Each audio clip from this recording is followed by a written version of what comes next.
I guess they're better known as everyone's second favourite team, but they're really making a statement in the opening month, the Western Bulldogs, and that's really good news. Our A team is up there in Sydney to bring you all the action, and it's nice to welcome them now. Premierships galore surrounding them, goals galore surrounding them. Jason Dunstall, take it away. Good afternoon, Sandy. Looking forward to a massive game at the SCG this afternoon. Two teams that are 3-1, looking to cement a spot right up near the top of the table. The Sydney Swans, we know they're a good side. The Western Bulldogs, well, they are on the march. Mark Thompson and Barry Hall alongside me. I really look forward to this one after what we saw the Bulldogs able to produce last week. A lot of expectation about them now. Well, there's a bit of mystery about the Bulldogs today. What are they going to bring? We know the Sydney Swans, they put four quarters together, they back it up every week.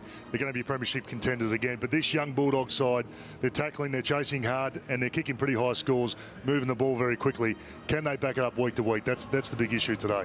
Are you expecting them to back it up, Bomber? Yeah, if they bring three quarters of their game, it'd be great, because Adelaide were unbeaten last week, coming in playing against the Bulldogs, and the pressure they put on was just absolutely exciting. I reckon it's and their ball use, their instinctiveness, and got a big key forward kicking goals. It's great.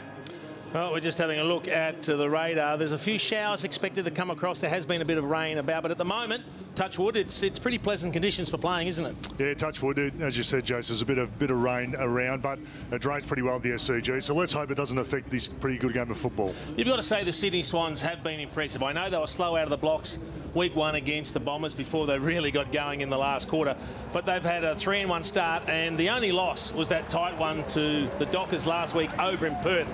So they've lost no admirers. What do you make out of that? Like half and half. Like you take their second half, which was fantastic, where they moved the ball quickly, they played more instinctive footy, they look like the Swans of old, or do you, I don't know about the first half, I don't know what happened. I don't think they're far off the mark. I think they're just where they want to be, particularly given they haven't been strong starters traditionally.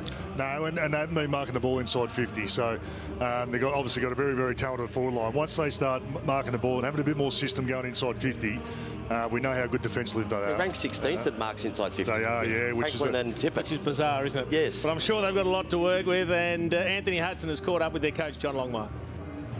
Thanks, Jason. Welcome, John. Interested you made 3 changes this week. I know one was forced, but that's quite a lot for the Swans. Yeah, 2 were forced. Sam Reid's out because he's got a tight calf. He's not playing today, so he's a late exclusion of the game.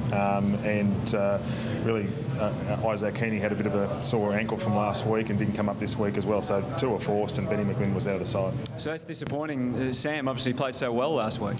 Yeah, he did. He was very good last week. His calf pulled up tight after the game. So during the weekend after the game, and so he's not in this week. And he had a bit of a question mark about how he'd go yesterday, so he's not playing.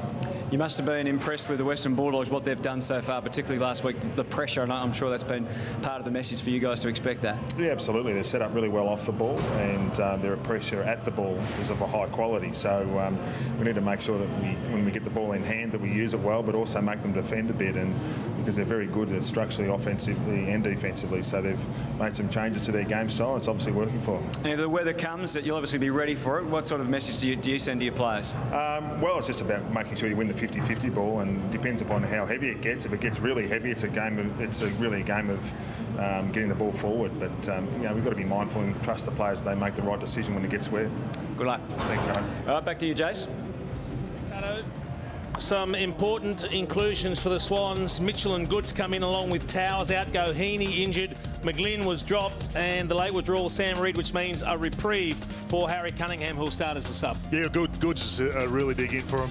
Had 23 disposals last week in the need for, but Tommy Mitchell's the one for me. Been an outstanding former reserve grade footy, averaging 35 disposals, so he's beat the door down in terms of the selection. He's a much talked about player, isn't he, that just doesn't seem to get the opportunities that most people think he should be getting.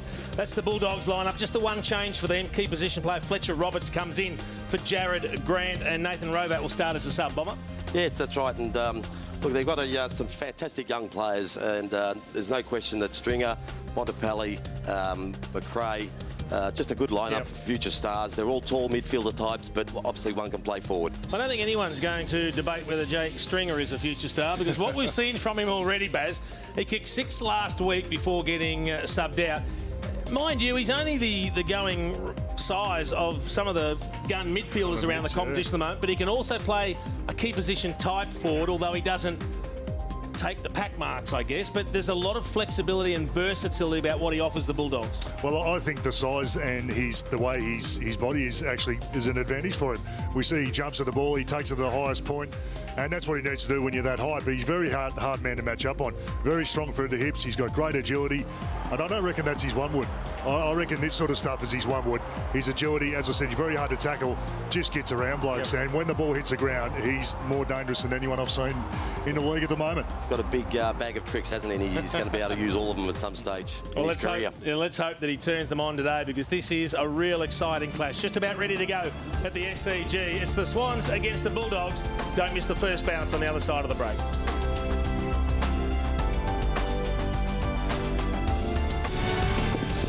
The threat of rain remains here at the SCG, but for the moment things are holding, which is terrific, because two sides here this afternoon who are in excellent form. Despite the fact the Swans went down last week to Fremantle, they came storming home, got within 3 points, and we've waxed lyrical already about the Western Bulldogs and some of their young stars, such as Bontempelli, who's really made such enormous progress in the last couple of years, and he's already been considered as one of the fine midfielders in the competition. Yeah, and look, even last week he didn't dominate. I think he only had 17 or 18 possessions, but they were critical ones. He's constructive. He always does something with it.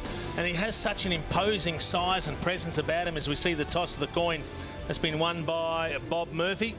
And he'll kick to the right of screen, but it's exciting times for the Bullies. And then you get Lin Jong, I know, is a player that you're pretty keen on. Bomber, you've seen a bit of him. I liked him play last week. I thought he was he plays a defensive midfield role, but he's just in the action. He's a fierce competitor, and he was exciting. He was again moving the ball forward quickly and going in hard. Just such a good feeling about this group. Look at Bob Murphy talking to them and how tight and close-knit they are. I think they believe they're on the right track and they're on the edge of something. It's why today is so fascinating, isn't it? I mean, if they can come out today and even if they don't win but are right in it for as long as possible. They need to do it with one of the competition heavyweights, don't they? They do. I think they impressed so many people last week against Adelaide. There's the Swans. So they won't take a loss lightly. You can see the enthusiasm from Kieran Jack. It's a big game for a couple of players today, and one of them is Tom Mitchell, who we've touched on already. Well, Baz was talking about him earlier, and look, we see him he continues to put imposing numbers together, but there's obviously a couple of deficiencies in his game, Bomber, or he'd be playing every week. Yeah, there must be, but also there's a whole range of array of midfielders his size at the club, and they're a good club, and I think if you're going to get a game there, you've actually got to play exactly how you're meant to play, and he's obviously, I think it's probably his defensive play. Liam Picken just trying to get in the face of Buddy Franklin. That was David versus Goliath, wasn't it? It certainly was. Adam Goods, of course, returns to the Swans team today. But Robert Murphy, how they handle Robert Murphy is going to be interesting. He was such an outstanding player last week, as he has been all year. Never been in better form in his massive 275-game career. No, and I'd be doing a job on him. I'd put a lockdown run with half-forward type, because he's the one, for me, that really inspires the players around him and gives them such great run and drive off half-back and uses the ball so well. It looks like Lloyd might be going to him at this stage, so we'll follow that. In fact, Lloyd's on the wing, so we'll get a close look. But we're underway now. It's the Bulldogs and the Sydney Swans in action. The threat of rain remains, but while it's looking good, they need to kick as many goals as they can. It's Craig Bird that's gone to Robert Murphy. So that they have manned him up as the ball is switched to the outer wing, and Dalehouse takes the grab for the Dogs as they look to go forward. He's been an outstanding player for them this year as well, averaging a career high 25 disposals per game, and he's dangerous in front of goals. Ted Richards goes to Jake Stringer. No surprise to see Grundy on Boyd, and it's Rampy on Crameri. Parker held long enough to be able to get the ball off to a teammate, which was a great result in heavy traffic. Shaw sliding the ball forward. Difficult for a big man like Tippett to bend down. Bird was there first, and second was Jack, and he's the one that gains the most ground. Now, that's an encouraging sign. Michael Taylor is playing on Buddy Franklin, and he's attacked the ball, he's read the play, and he was 20 or 30 metres away from Franklin, who let him go. You're playing on the biggest name in the competition, but he still had the conviction to back himself in. He had a terrific game on Tex Walker last week. Yeah, he did. It's a real shows the esteem in which he's held at this stage. And it's been an area where they've had a lot of problems, obviously, in the last few years. Well, it has, and if he can take that next step and hold down one of the key positions, you get Roughheads playing on Tippett. He plays on the bigger, the deeper forward type, so they start to get a better balance about them. Tully is, I think he'll end up a very good player. His brother's an All-Australian enough back for Adelaide, and he'll be no different. Just as we talk about it, he just got caught napping because there was a space in front of him. He needed to take front position away from Franklin. Yes, there was some out on the full given against Ace Cordy. That was the reason for the free kick to Goods. Same time, though, you'd probably expect one of Talia's teammates to jump in that space. So it's Buddy Franklin we're talking about in a foot race. Not many people can beat him. So Buddy Franklin, we're always talking about him across the face of goal with the kick, though. And I think Roughhead and Cordy did the most to make sure that was touched before it went out of bounds. So we'll have a throw in. Swans doing the attacking so far in the opening couple of minutes at the SCG. Pike and Cordy. Cordy very concerned about where Pike was, and with good reason. He got the tap down. McRae may have caught one a fraction high. Picken got it moving. Bontempello, I think he kicked that through the legs of his opponent, which was clever, and the ball is over and out of bounds. Just the possession count at the moment, it's 12-3 Sydney's way, so they've had all of the ball.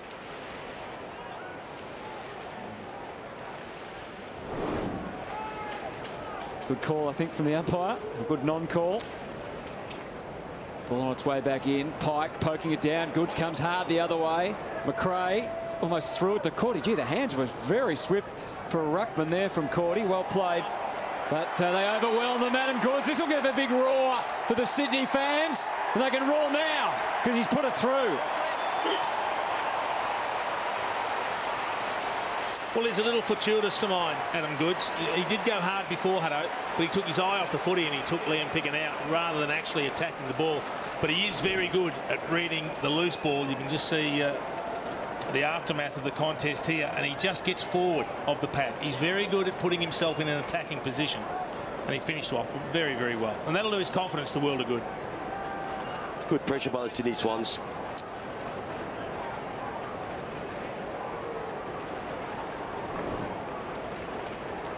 Bomber, the pressure's been the hallmark of the Bulldogs game this year, but they've got a bit of their own back there. They are getting it right back in their face today against the Sydney Swans. Centre bounce again favours Pike. He played, these two went one-on-one last year as late in this season as Cordy got an opportunity as the first ruck, and Pike dominated that day. So Cordy will know he's in for a huge challenge. He had to try and negate Sam Jacobs last week, of course. And the strong Sydney midfield might be another story. Bird got some good protection, eventually released the kick despite the efforts of Stringer. Bounces off Boyd. Mitchell strong. Towers took a step too many. Dixon right on the job there for the Dogs. And lucky that it's not 50 metres against Franklin there to kick the ball. Terrific run-down tackle from Tory Dixon. It was. There's been a few fumbles they were having there. So the Western Bulldogs obviously think this is a big game. They've built it up, and just a few fumbles. They haven't quite settled yet. Push out. Yeah, it's going against Crameri. Teddy Richards. Well, he was smart enough to take front spot. Crameri doesn't take a lot of marks over the top of his opponent. Oh, Goods. I thought for a moment he was going to launch there, Jace. Well, he's got the confidence up after an early goal, Hutto. Eastonwood. He may not quite have the spring in the step that he once had. Gee, the handball did Johannesson no favours. And still a bit greasy out there. In fact, let's head down to Barry Hall. From what you can see so far, Baz, down there, how's the ground look as we look at Adam Goods trying to get over the pack? Yeah, Goodsy's up and about. I think he doesn't know what age he is, Adam Goods, jumping like that. But it is a little bit slippery down here, and rain is looming. It's going to come, boys. So let's hope it stays away. Jetta kicks it in deep. Oh, Franklin was pretty much the last man standing. He again took a long time to kick, but when he did, it's gone through. That is bizarre. Absolutely bizarre. He had an eternity to kick the goal, and for some reason he didn't pull the trigger. And then two blokes tackled him, and he still kicked it. Nearly three. Have a look at the time that he has here, Bomber. Yeah, it's amazing. It's a freakish little goal. He's capable of that all the time, isn't it? There's only two. Oh, no. Oh, they were everywhere. It was funny that he didn't snap it straight away, because right there he's got time just to kick it around the corner. They say the good players play in slow motion.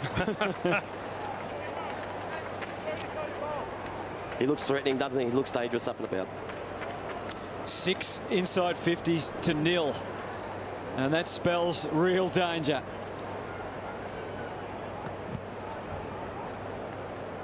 Cordy got it down. Here's Tom Mitchell.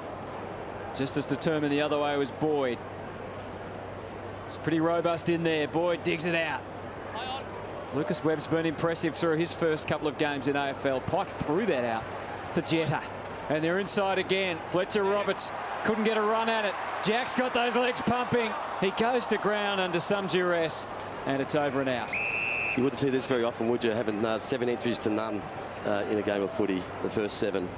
The Bulldogs need to get themselves in the game. They just need a couple of clean possessions, chip it around, just take a little bit of time and a little bit of heat out of the game and get themselves back into the contest. Some real concern on the face of the coach.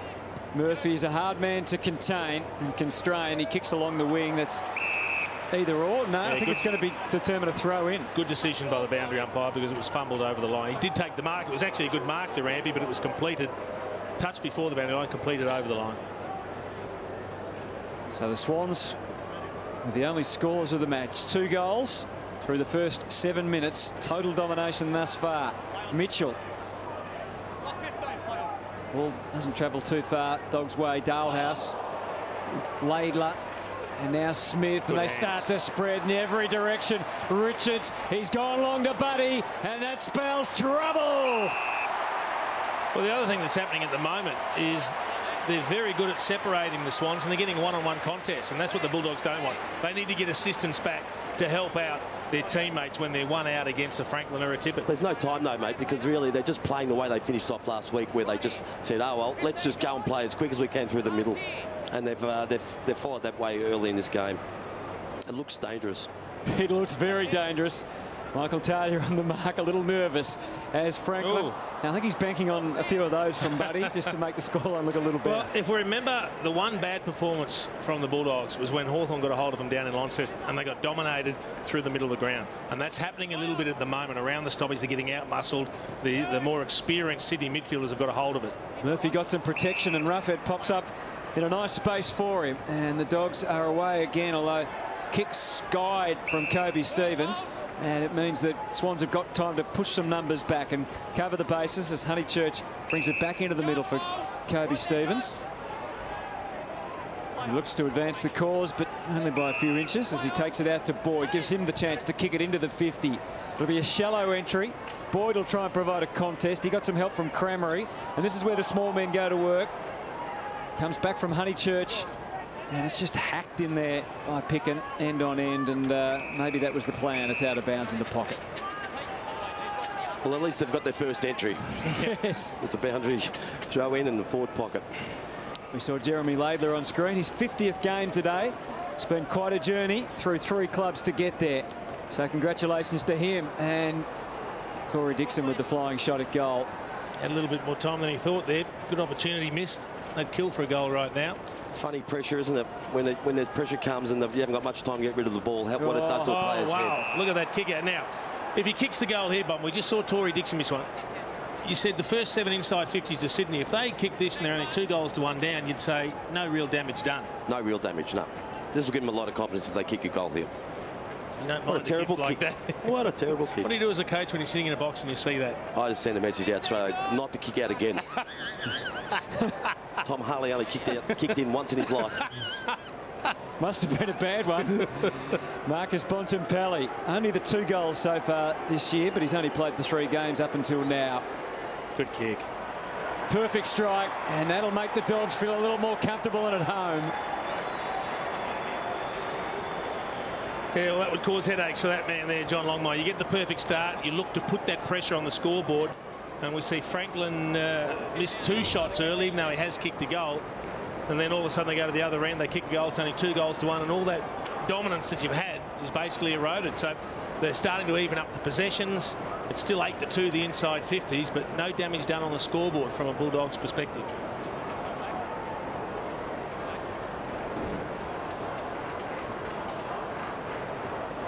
That was great of John Longmire. He had both hands covering the mouth there, so we couldn't see at all what he was saying. Oh, the frustrations of being a senior coach.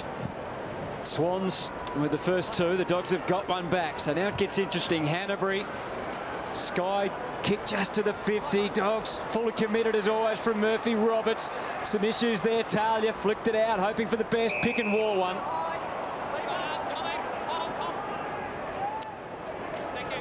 Now he takes the free. Game number 134 for Liam Picken. Hasn't missed a game since round 15, 2013. Kobe Stevens sends it back to the wing. Pike in a big wrestle there with Cordy, and somehow he withstood long enough to still be around when the ball arrived, and he took the chest mark. Off to Jetta. Scruffy old kick along the line. And low percentage. That's the one they don't want from the Western Bulldogs. They kick it along up the line. Ace Cordy's got to give him a contest. He's got to bring that to ground, bring the other players into the contest. He can't allow himself to get out-bustled like that by Mike Pike. So Goods, Franklin and Tippett all inside the 50 for the Swans at this boundary throw-in. And Pike manhandling him again. Did well, got it to Hanbury. And they just edge a little bit closer. At the moment, clearance is 8-3, centre clearance is 4-zip, all in favour of Sydney. They're monstering them around the contest. And it's a big opportunity for Ace Cordy because he's been preferred to Will Minson last week and this week. He's got the job one out. He's got to make it his own.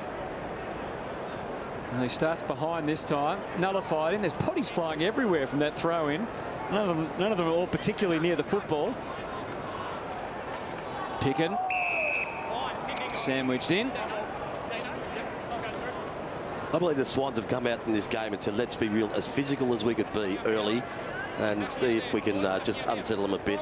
But they haven't really done it. They haven't quite profited yet on the scoreboard. No. Anyway, and Dalhouse is digging in, gets the Dogs back to the wing. Big contest here, Boyd and Grundy. That's another example of what you were talking about with the kick down the line. Now, Shaw might have some issues here, some concerns. He has to wait, anxious moment, and turn the body, but missed his man. Rampy now has to follow it up. And Cramer's got a huge chance, which he takes with that left boot of his. Deadly as it is, scores a level. Well, they're just kicking a couple of goals against the run of play. Yes. And they're in this, the Bulldogs, and they'll gather some belief out of this. The key for them is you don't expect them to dominate this contest, but if they can make the most of those half opportunities like Cranberry did on this occasion, and sometimes you've got to prey on these areas. Grundy switching it up, he missed a target. Then there was good defensive pressure, a missed hand pass from Shaw, who's probably a little low on confidence after that poor kick out. And now they get another goal. Stewie was never going to handball that ball. He was always going to kick it, but that's what he does. He's a sneaky forward. Now, Reece Shaw's confidence wouldn't be at any sort of high level at the moment. Couple of errors, and the Dogs have made the most of them. Scores are level as the rain tumbles down and becomes a factor here. Roughead has his turn in the ruck and wins the tap. Tippett going back for the Swans. Ball up for grabs. You can see the desperation. Jack. This is where he thrives. Over to Hanbury. Inside 50, the Swans go. Buddy a little sharp. Got a bit of jumper of Talia. Yeah. Umpire waves it on. I really like Michael Taylor there. He took front spot away from Franklin. You're right, Hutto. He should have got a free kick for a jumper tug. I don't mind the Bulldogs at the moment. I think that they've come back into the game with the contest work and the pressure work and matching them with the Swans in close. No one remembered to go up. No one remembered to go up in the ruck there for the Dogs, but they've been able to dodge that. Free kick to McRae. Maybe couldn't do any worse. He pokes it to half back. Adam Goods looks a bit proppy at this stage, which is a concern. Dalhouse. Again, they go down the line, and again the Swans have got the aerial superiority, but this time Tippett didn't drag it down. He was lucky not to give away a free kick. And the Dogs, again, looking dangerous on the back of Sydney mistakes. Dixon to Cramery. This time he does share the love. And the shot for goal is just, well, it's well off target in the end from Stringer. Pushed as he kicked. We see Adam Goods coming from the ground, so he's obviously copped a little bit of a knock. We'll see how bad that is. Hopefully nothing too serious. Kurt Tippett, he's got to hold those marks. As soon as he dropped it, they come in everywhere. I think he's put the hand in, maybe the wrist. Oh, this time Kennedy, well, he was in the middle of the crush, but somehow he got it out to Richards. Couldn't do a lot with it. Boyd back to the square. And it's still dangerous. Stringer around the corner, and once again it's a snap goal. And it's through. And they're in front. Yep. What they are doing, Bomber, is they're putting the Sydney defence under serious pressure as soon, and mostly when the ball hits the deck, they're right in it, aren't they? Yeah, they're getting forced to kick the ball long down the line, which is not working for them. But what it is doing, they're able to get it to the ground, and at ground level, they're beating up the Swans there and being very creative. He's exciting, Stringer. He kicks all types of goals. He just reads this. Ted Richards probably thinks I'm in good spot on goal side of my opponent, but he was still sitting a couple of metres off him, and that cost him.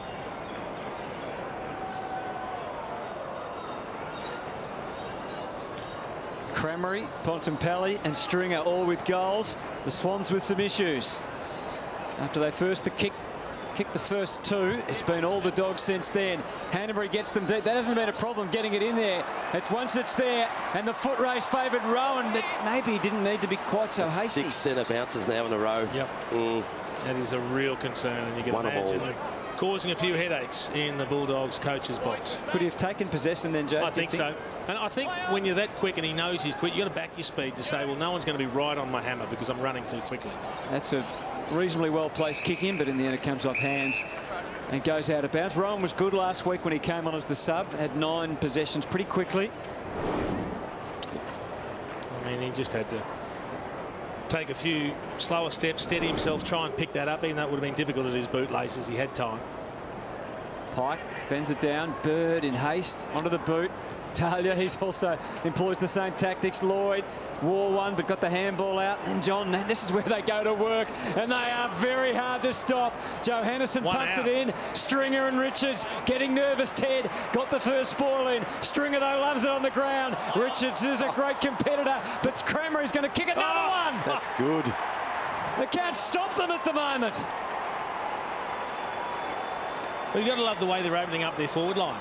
And they're just keeping space, and they're going to back Stringer one out. They like him one out.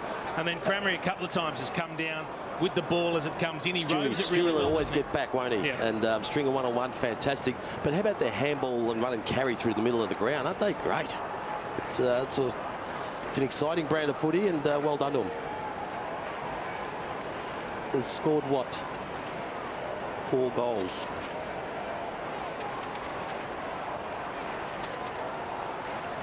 Well, the team has been beaten 6-0 in centre clearances, yet they lead 4 goals to 2. One good news for the Swans. Adam Good's back on the ground. He had a chat to the doctor. He gives the doctor a nod. He's okay. Well, they team well again, and this is going to make it 7 centre clearances, though. This is the least effective.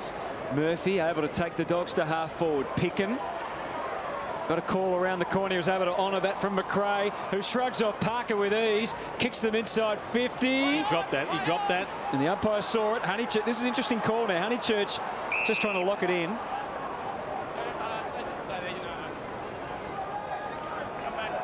So we'll have the throw up. Margin 11. Cordy takes his place, slapped it down, and that'll be dangerous.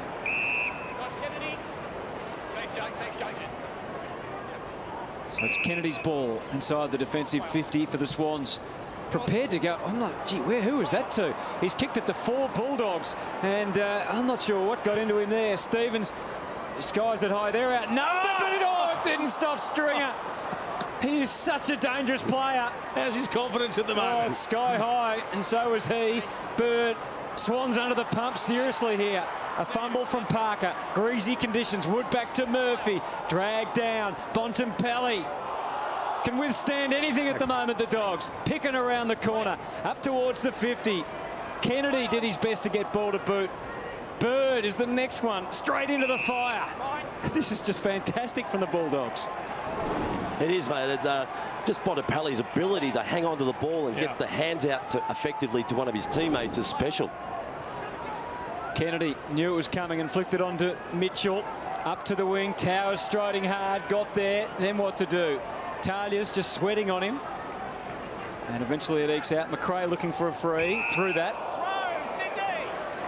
Spotted by the umpire. So some relief for the Swans here. Their fans shell-shocked at the SCG after seeing their team dominate early and kick the first 2. Oh. It's a good Falcon, isn't it?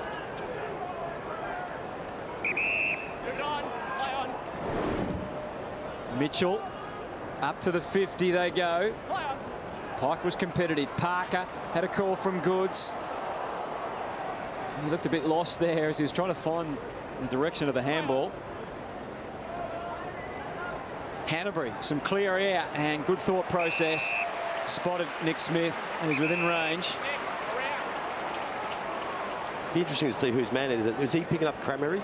Because he was sitting off him about 5 or 6 metres. Yeah, it started on Dalehouse. I don't know how the rotations are going, but quite often we see players rolling over and just picking up the nearest opponent. Just the 9 goals in his 125 games up until now. A 10th one would have been handy for the Swans. But alas, it's a minor. They're 2-3-15. The Dogs 4-1-25. Been inside 57 times for 4 goals won. 14-7. The inside 50s in favour of Sydney, and yet they're down 4 goals to 2. Boyd angles it for the other Boyd, but it goes over his head, and Grundy takes the mark, and the instructions are get it straight back in there straight away to the top of the square. Tippett had too much momentum. Matthew Boyd got some interference, play on the call. McRae tried to sum it up and help out Honeychurch, but McVeigh was a step ahead. Now he bounds forward. Good low ball. Good's tried to take it on his chest, and it's gone over. Good spoil by Talia there. He's well, we all know Buddy would be a very hard player to play on, but he's kept up with him in speed, just got an important arm in to spoil the ball.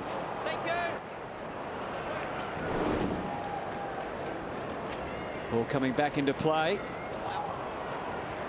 Bontempelli hurled out. Parker as vigorous as ever. Pike.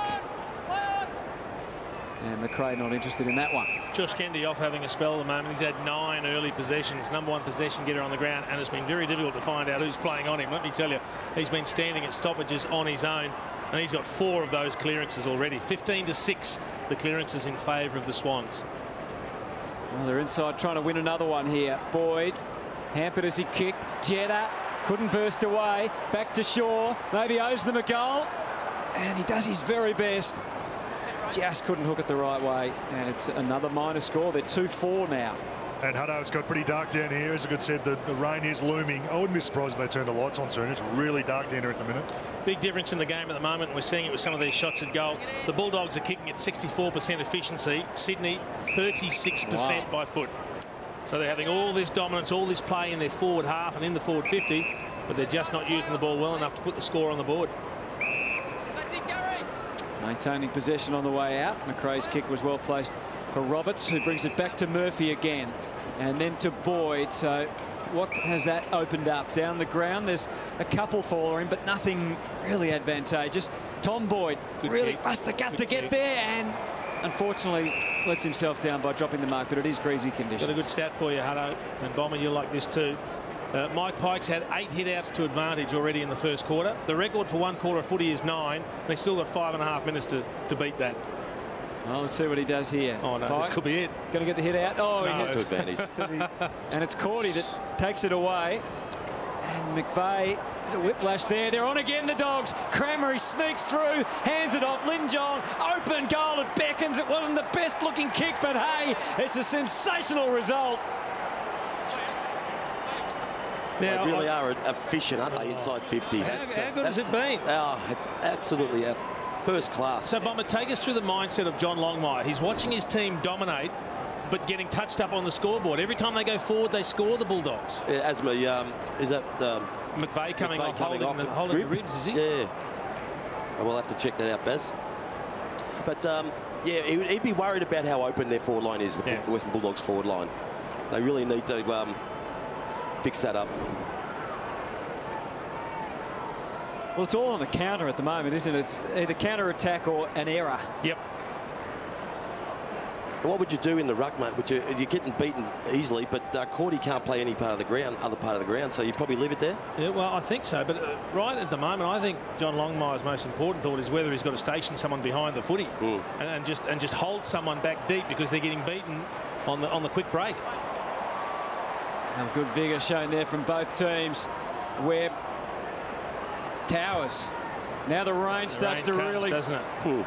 Pour down here at the SCG. Roberts taking no chances, knocked it away to Boyd. Well, he should have taken possession, Hutto. And that's opened up an opportunity now for Sydney. Which quickly evaporates on Goods. Lloyd. 3-on-1. Kieran Jack just worked it close to the line. Good result for Sydney. Well, I guess the other thing for John Longmire is he thinks, I don't really want to put someone behind the ball because we are dominating the contest. We're just not dominating on the scoreboard. How are they not scoring? Is it because there's too many players in there and the Bulldogs are getting back, or is it just they're kicking into the forward line? I think there's been some good defensive work from the Bulldog structures, and some of the kicks just haven't been to advantage. Buddy, there's a little bit of a tug of a jumper maybe.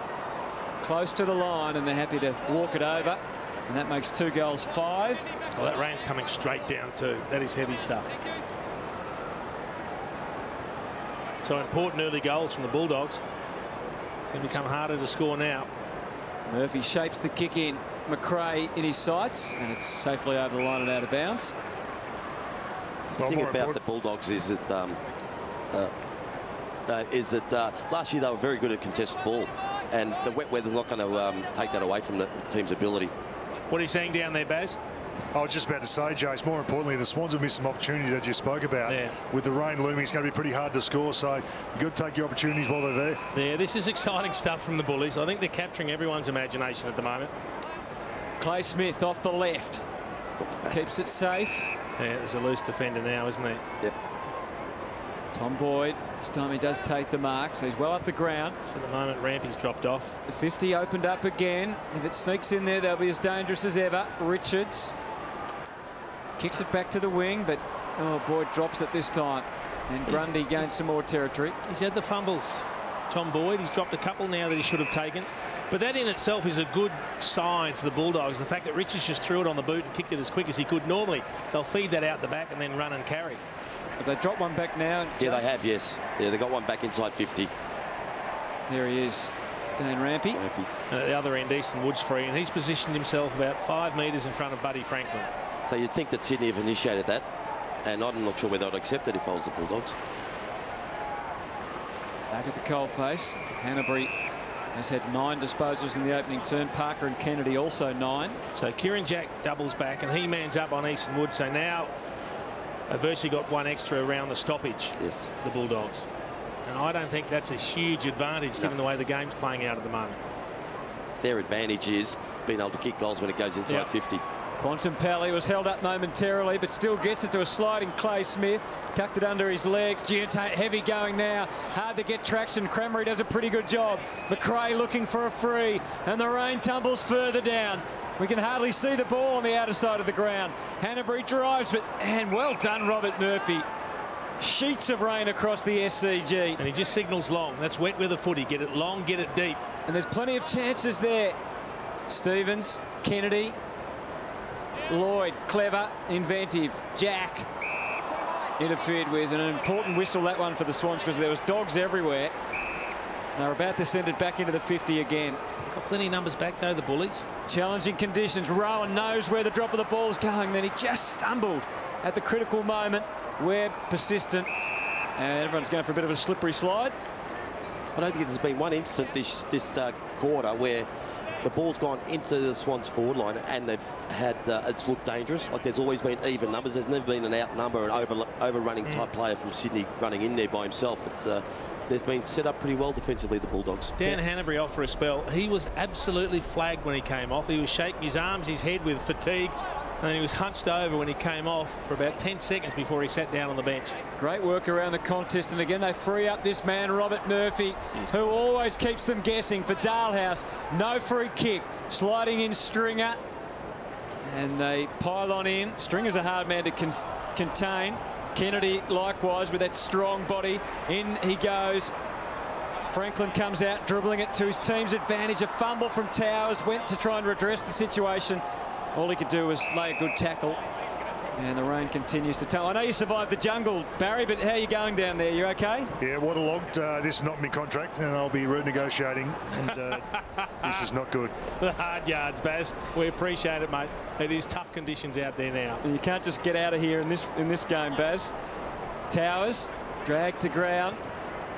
Dixon, all hands on deck then from the Dogs. Back to the middle, double fister from Grundy, but there's Bulldogs everywhere. Smith went one way, Parker the other. Not for the faint-hearted, this stuff. Boyd kicks out to the wing. Lloyd versus McRae. McRae comes in with a gentle shove, and it was effective. Just pushed him off balance. He won the footy. Back for Picken. He gets balance now. Hacked it forward. That's the order of the day. It's all about territory. Good pick up. Dalhouse flicked the handball out. Clay Smith. And Lloyd, and it's over and out. Let's have a look at this contest. Clay Smith and Luke Parker. You won't find a couple of blokes going harder at the footy than those two. They do both run straight, don't they? Clever the way that Luke Parker did it too. He turned side on, protected himself, protected the ball, used his big size. 5 goals in a row for the Western Bulldogs. Jack with an important handball to Parker. We're down to a minute 14. No players behind here. Back towards the Sydney goal. Now a couple run down and the Swans can't maintain possession anyway. So good job again from Michael Taylor in the Western Bulldogs defence. Lights are on. Barry got the remote control out and got the lights on. Good stuff, Baz. Still holding sway up here with a bit of power. 5-1-31, plays 2-5-17. Down to the last minute, Pike and Cordy. Franklin just trying to help it on its way, but good foresight from Picken. He was able to spot it and get it back to Webb. Pike swing and a miss. Here's Cordy. Flicked the handball. He knew his limitations. Stevens inside 50. He needed to be better with the kick. He could see they had a loose back. The long kick wasn't the option. Not sure whether the spare player in the middle of the ground on a day like this is going to help. There's an element of danger about that kick too, but they've got away with it, the Swans. I think you'd rather even numbers in your forward 50, wouldn't you, Bomber? Yes. Jetta goes with the torp, back to the wing. It's flicked over and out. Down to the last 30 seconds now of this opening term, which saw the Swans kick the first 2 and dominate early proceedings.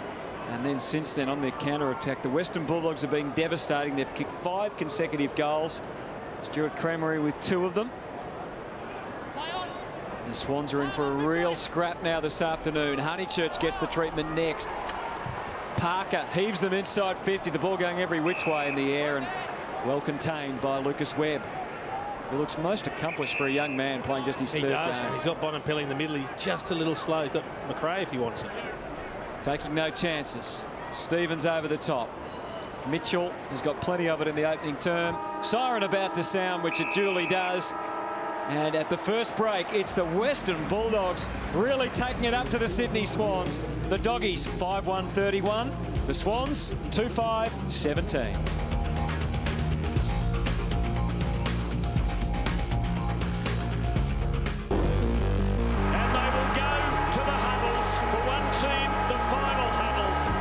Season with scores absolutely locked together. Yorby and Boyd, they set up carefully, too strong for Hall, not good delivery. 2 Swans flying together, Richards and Malcheski. The big man's got it, he feeds it off, and Jim Syracuse kicks his second. The Dogs lead. Dogs dangerous. A goal here will really set them up, and Bazza was up, but he couldn't bring it down. Gilby, James Syracuse. Murphy loose for maximum time milking effect, and now go for territory. The Bulldogs are there. Brad Johnson lives on for 1 more week, but for Kirk and for Roos, the curtain falls. Sydney lose. Well, that was the last time that the Bulldogs defeated the Sydney Swans. It was back in 2010. There were some familiar faces there that are still on your TV screens. Barry Hall kicked 4 goals for that day. Daniel G and Syracuse kicked 3 goals, 1. They're both retired. They'll chat right now, in fact, as the Dogs lead by 14. I imagine G would be pretty happy, Baz. Yeah, well, probably the best 2 duo the Dogs have ever had. But after the first 10 minutes, I was a little bit worried, Jerry, but what a fight back from the Dogs. Yeah, it was really good. We started to hunt them around the footy. They probably got on top in the first 10 minutes, but it was a good fight back by the boys and good to get on top in these conditions. We've just got to get it forward and see what happens. Well, they are wet, slippery conditions, but every time you go forward, you're scoring. Yeah, hopefully we can get their defenders up the ground and get them over the back. That's the plan. Do you have to remind the players about the conditions in the half-time break? Well, you should never assume, but you'd think that they'd just do that now. But we did remind them at quarter time. Good luck in the second quarter. Cheers, mate. Thank you. He hit the nail right on the head. Bombers' eyes lit up. Get their defenders up the ground and then get it over the top. That's what they're trying to do. And that's how they got a lot of goals in the first term. They certainly did. And so Bomber, as a coach, like Longmire can see that. How does he make sure that doesn't happen? Longmire? Yes. Longmire's doing it. Longmire's doing it. He's putting a spare into the Western Bulldogs defensive area. I think Luke's got to keep it even number. All right, let's see what happens early in the second term. Ling John starts things off for the Bulldogs, takes them forward. Cramery swings it back into Bontempelli. Opportunity presented for Hanbury. Great tackle. It was from Clay Smith. And now Cramery tries to profit for the Dogs, gets it in there, and Boyd, that time he read it well, Jason, to the drop of the ball. He did. He was the one focusing on the footy. Often the defender's looking for body contact. He just kept his eyes on the footy, evaded Grundy's attempted body on body, and took a pretty simple chess mark. Now, this is the one thing we need to see him get some confidence up with. He's got to finish these. I mean, goals are so critical. Now you've got a lead, and now that the conditions are tough, these you cannot afford to waste. He's kicked 6 goals, 1 this year. And that looks pretty fine too. The Dogs out to a 20-point lead. And that is 6 in a row, Barney. That is a very interesting stat too, and I like the fact that they've done it because gee, the Bulldogs are hammering them from turnovers, aren't they? Oh yeah, 5 goals to 1 point. So yeah, that's a part of the game. That tells you that their structures are okay. But the Bulldogs, every time they go forward, they're looking really dangerous. They can't afford to have a spare player back. They should not allow Sydney to put a spare back.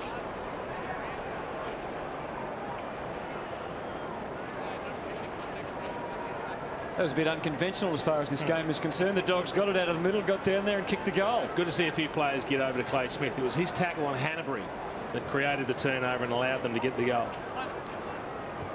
Working hard as always, Luke Parker takes it out to the very wide, expansive spaces of the wing here at the SCG. Johannesson would have been happy to take it over the line, and eventually that aim is achieved. With Fletcher Roberts. Ruffy's in the ruck, is he? In the 2 centre bounces so far. Yeah, well, at the moment, Pike's gone deep forward for Sydney, so Cordy goes back and they play as full forward and full back. Which we saw Cordy do, didn't we, against Hawthorn down in Tassie? What it effectively does is it allows these matchups to run with each other all day in whatever position. So Tippett and Roughhead and Cordy and Pike. So you think it's a set play like Cordy's been instructed, when he goes off the ball, you go off the ball too? Well, I guess they figure they've both only got 1 ruckman, so they need a spell.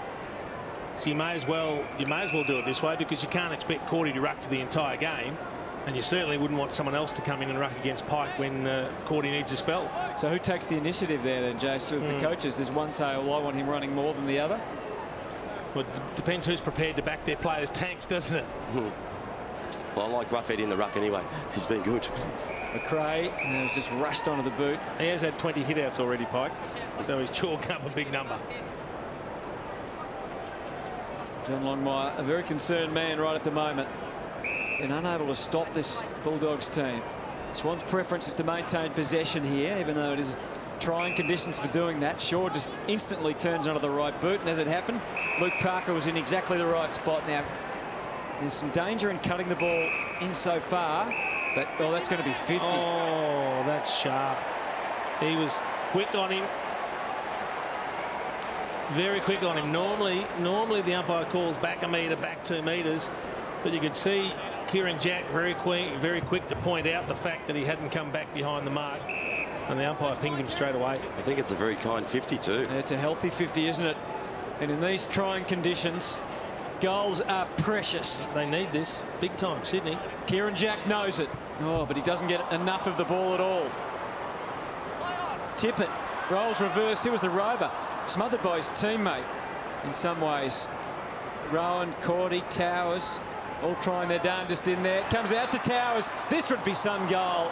And he couldn't find the opening he was after. And instead it's a minor. The Swans 2 goals, 6. After starting with the first 2 straight goals of the game. So Murphy took himself into the back pocket. And just adjusted the kick. Out of bounds. To the 9 possessions, Bob Murphy. As we mentioned, Craig Bird running with him.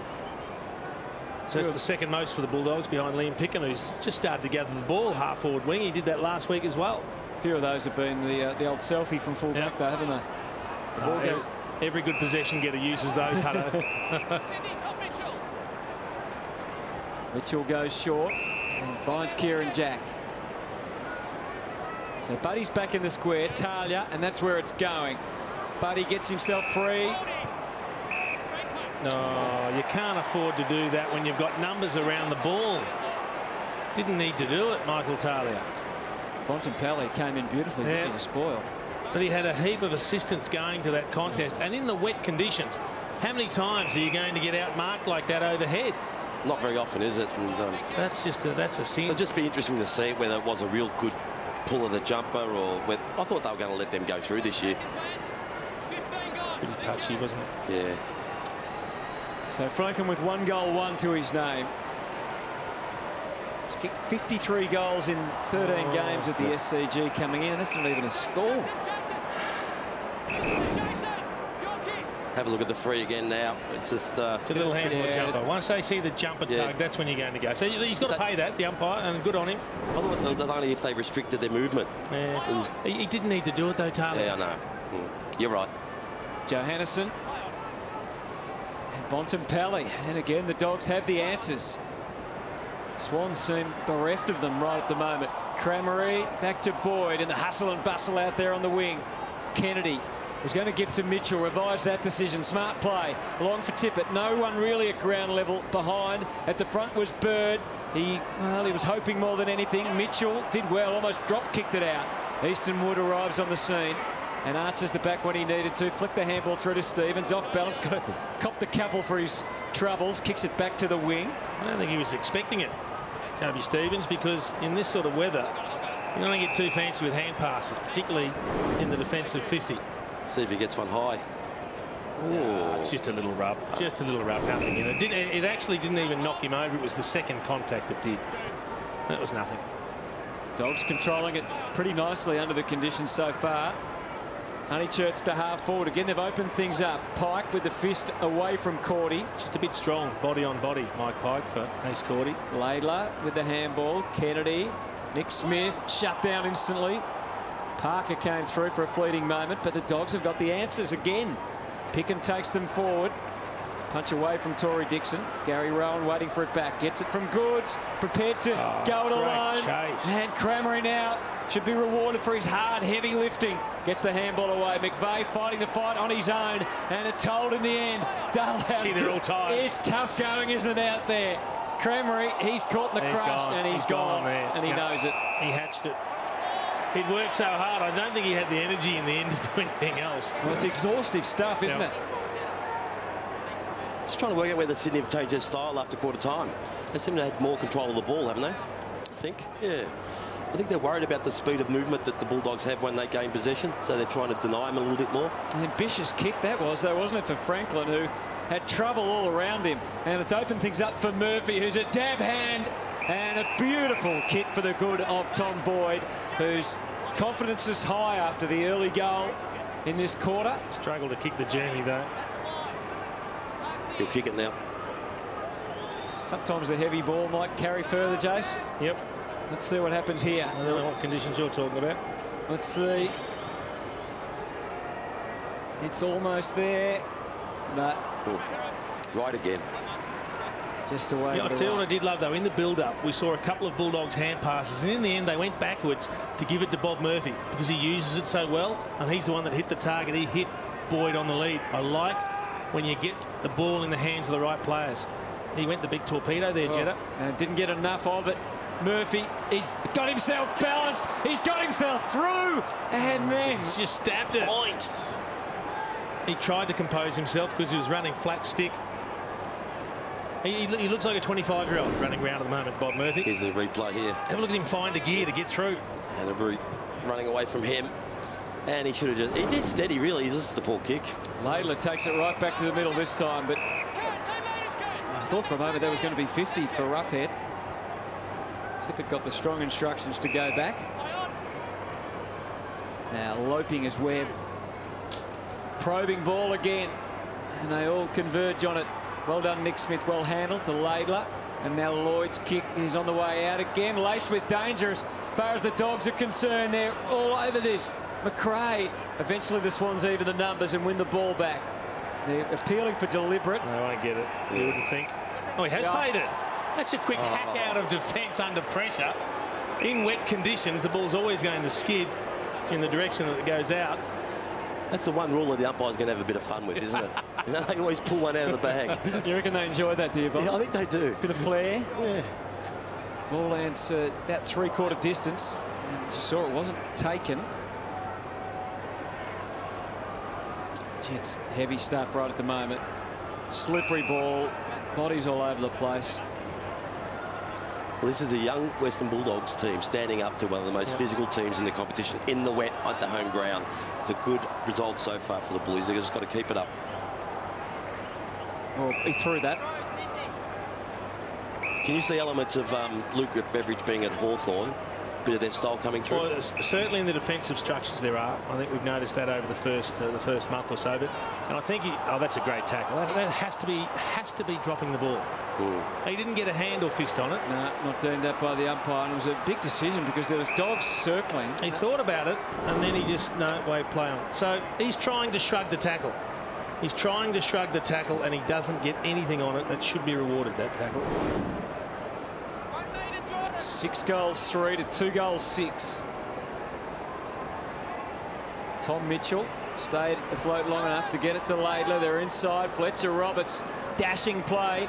Goods, Wood, Roughhead, Hanbury, all doing their best. Flicked out cleverly to Kramer. He tried to weight the ball for Bontempelli.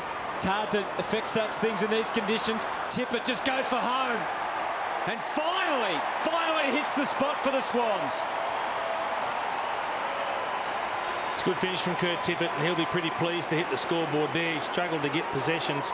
He's only had a couple, but I thought it was really ambitious of Stuart Crameri to try and finesse a little hand pass in there in traffic in the wet. He had to throw it on the boot, clear the area, and let them reset. Yeah, that's right. And it's in a dangerous part of the ground more so. You see that the Swans and the Bulldogs have both got a spare back. The Bulldogs haven't really looked threatening, and either of the Swans until that effort then.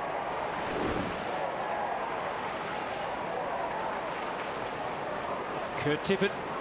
Sometimes just having a spare back just takes all the fun out of the game, doesn't it? Just clogs everything up, stops the goals. At last for the Swans, though, after 6 consecutive behinds. And now maybe that will just change their mindset a little. Well, the centre clearances, it's 9-1. And we're starting to see free kicks because they're feeling the pressure of the Bulldogs midfielders. Gary Rowan takes his turn.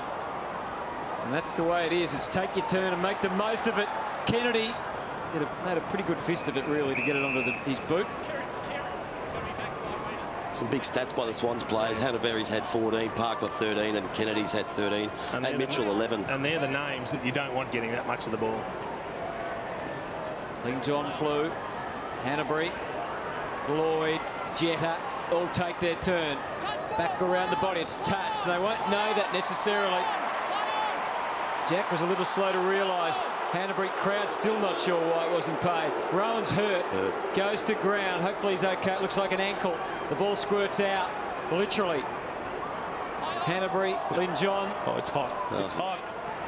I like little passages of play like this where it's just contact and mistake and tackle and mistake. And Mitchell, Lynn John, Boyd surrounded by Swans. Laidler being forced back, forced to retreat. Rampy with an aggressive mindset. Takes them deep. They're outnumbered, the Swans. Big lead. No chances taken, but it comes to ground anyway. Kieran Jack. Has he got it to curl enough? Wow, it was mighty close. Well, they're starting to dig in down this end of the ground. It's starting to be played down here. Stuart Maxfield really not happy with Kurt Tippett's ability to follow instructions, and he's telling him in no uncertain terms. It doesn't matter who you are or how much you're getting paid. You've still got to pull your weight and do the team thing. Oh, some concerns there. Might be lucky too. Under fire. Johannesson. Ball hacked back to the wing. Ooh, Swans are starting to get the edge here. Jetta. Grundy. Bombers getting animated here. I am. I don't like the spare back there. High ball, Buddy. Out of my way. Hanbury and Lloyd collaborate very cleverly for the Swans, and Mitchell takes the mark. It won't be an easy shot. And that's where you get disappointed. If the Swans have got a spare behind the ball, they shouldn't have a spare sitting in space in the forward 50. So somewhere along the way, there's a couple of Western Bulldogs players running around on their own, not in the right spots, not contributing. It's where they position themselves, isn't it? And then where they put themselves in play. If they want to be a spare that's to receive the ball, or be a spare to try and take it off the opposition. And that's what the Swans are doing, and the Bulldogs aren't. They're spares trying to get a kick. Getting the footy's never been a problem for Tom Mitchell, but just using it effectively there lets him down, and it is trying conditions, as we've said. It's a big miss as far as both teams are concerned. Yeah, they've had more scoring shots, 11-9 the scoring shots. Sydney still trailed by 13 points. Careful kick into the back pocket. Now Picken likewise. Finds Johannesson. Any way you can in these conditions. Oh, can still put some tricks on. They weren't expecting that. He gained an extra 10 or 15. Bontempelli tried to employ the same tactics just to heave it forward, but they're looking sharper now, the Swans. McVeigh takes it into the pocket, and it was clever play by Gary Rowan to make sure that the ball was protected and he was able to take the chest mark. Starting to get exposed a bit down back now, the Bullies. Kurt Tippett was demanding it. He comes with a running junk. Towers was there, came over the top. Webb, and it's going to be a free kick. The whole game, the game's been played in this half of the ground, isn't it? The Bulldogs can't force a forward entry. They can't get it past the centre mark. Well, that loose sweeper's just been rebounding the ball every time they hack it out of defence. So they need to man up, or they need to keep possession of the footy. And sometimes we talk about making the field bigger, so just sort of resetting your forward line a bit. Kennedy wasn't sure if that was going to come his way. He got a hand to it. Dixon, again, about territory. Grundy, and it's out of bounds. What happens to forwards, isn't it, Jason? When the ball's not coming down too often, they hunt up the ground trying to get a kick. Sucked up the ground, which just clogs up the ground and makes it a bit hard to move the ball through there. 13 points in it. Tippett, clever ruck work. McVeigh, they're getting their hands on the ball a lot more now, the Swans. Johannesson, though. Dogs digging in. They know they have to. Just hurled back to McRae. He's shut down. Advantage affected. And it's Jetta that takes a sharp kick for Buddy Franklin. I would be furious with Easton Wood if I was Luke Beveridge. They had a 2-on-1. He was watching the ball and he led to this side, Easton Wood, whereas Franklin, who was in the middle of the two Bulldogs players, led to the other side. In the end, led his man to the ball. Easton Wood, he completely lost focus of what he was doing as the spare back there. Ooh. Haven't seen Luke angry yet. What's he like, angry? It'll come. It'll come. But he started the year with 2 bags of 3 and then a 5 against GWS. 2 last week. Here he is looking for his second. It's coming, it's coming, it's there. And the Swans have steadied at last. That's a couple in a row for the Sydney Swans. And they're within 7 points. It doesn't matter, Hutto. Good kicks are good kicks. They're good kicks in the dry, in the wind and in the rain. And that was just a perfect kick for a leading forward to run onto, wasn't it? Yeah, out into the open space. But you can just see there. Yeah, there he just loses it. He's not concentrating, Easton Wood. They had a 2-on-1. Franklin should never have been able to lead into space.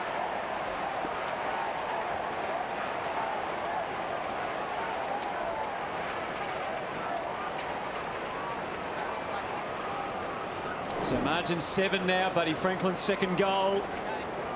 And the Bulldogs have to withstand a mighty effort here from the Sydney Swans, who have really been sparked into action.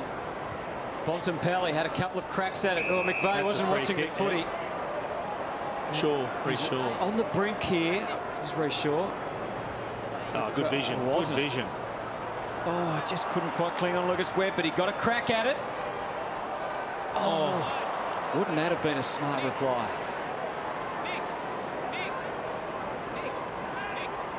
Again, it's just a counter-attack. They needed something like that, don't they?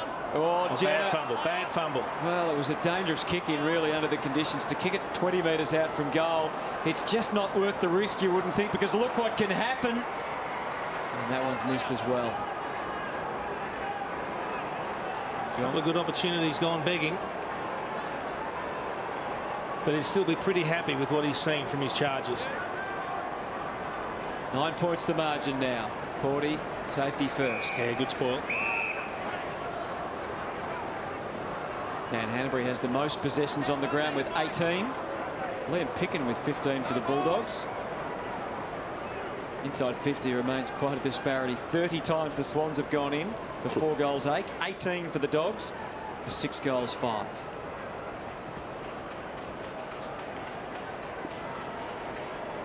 McRae, he's a real ball hunter, isn't he? 11 disposals today, but just wins so much of the footy. Last week, 28 against the Crows.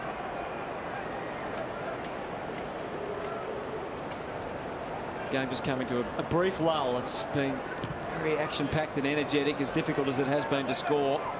That one's going to float all the way on the full.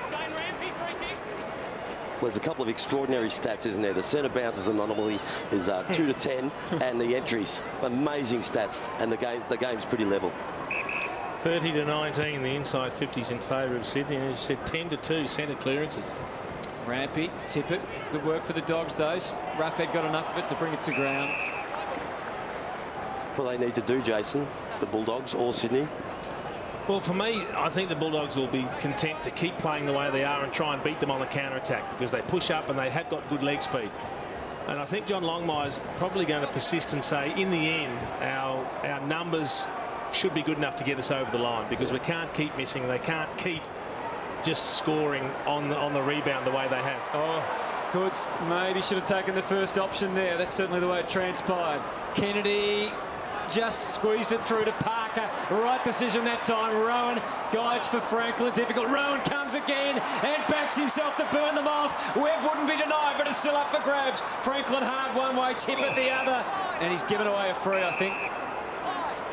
Well done, Tory Dixon. Tory, that was very strong at the ball. Head down, attacked the footy, didn't he? Pleasing. I feel what the players are looking tired very early in this contest, aren't they? They are. Dalhouse, no mark, no free kick. Dalhouse did well to draw it back in, attained it, and then got some help from behind. The kick back out to the wing. Mitchell's going to track it first, and he got the blessing of a nice bounce, which should set things up for them now. That's a scrappy ball. Parker, you know he'll stand his ground and fly. The crush came. Honeychurch whips in. Hanbury. Dogs just pushing it forward. Pike. Handball in hope more than anything. That's the thing, isn't it? Like the Bulldogs have been fantastic with their pressure and their ability to score on turnover, but can they do it for a whole day? Because the physical nature of the Sydney Swans team, they're a big, strong team who like contact, that hit hard, that can wear young teams down. They look a bit worn down right now. It feels like it's going to be a grueling afternoon for both sides. Cordy brings it to the feet.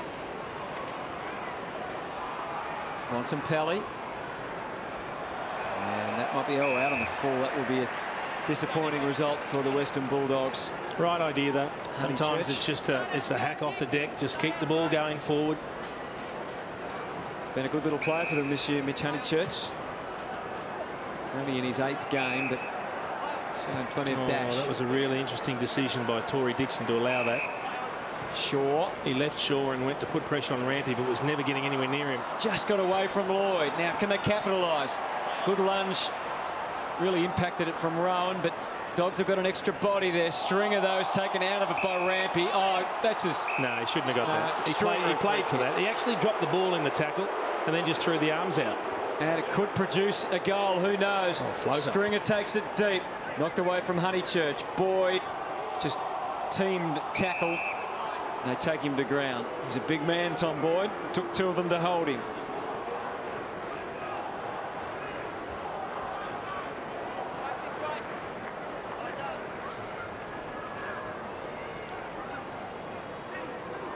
Tough one to handle. Richards. Bontempelli. Good luck.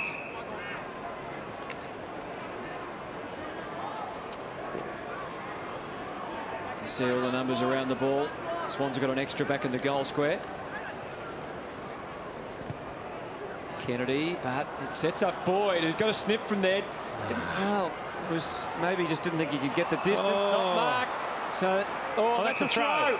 That's a horrendous moment for Dane Rampy. He dropped the chest mark. He positioned himself well as the loose. He covered all the options. He did everything right except he dropped the mark. And then in his hurry to rush the ball and make up for the mistake, he's just thrown it out the back. He's got to find a way to kick this, Mitch Honeychurch. I think he will. He's a neat little player. He's got all the skills. Just kicked 4 goals in his brief AFL career. Mitch Honeychurch, only 20 years of age. Post.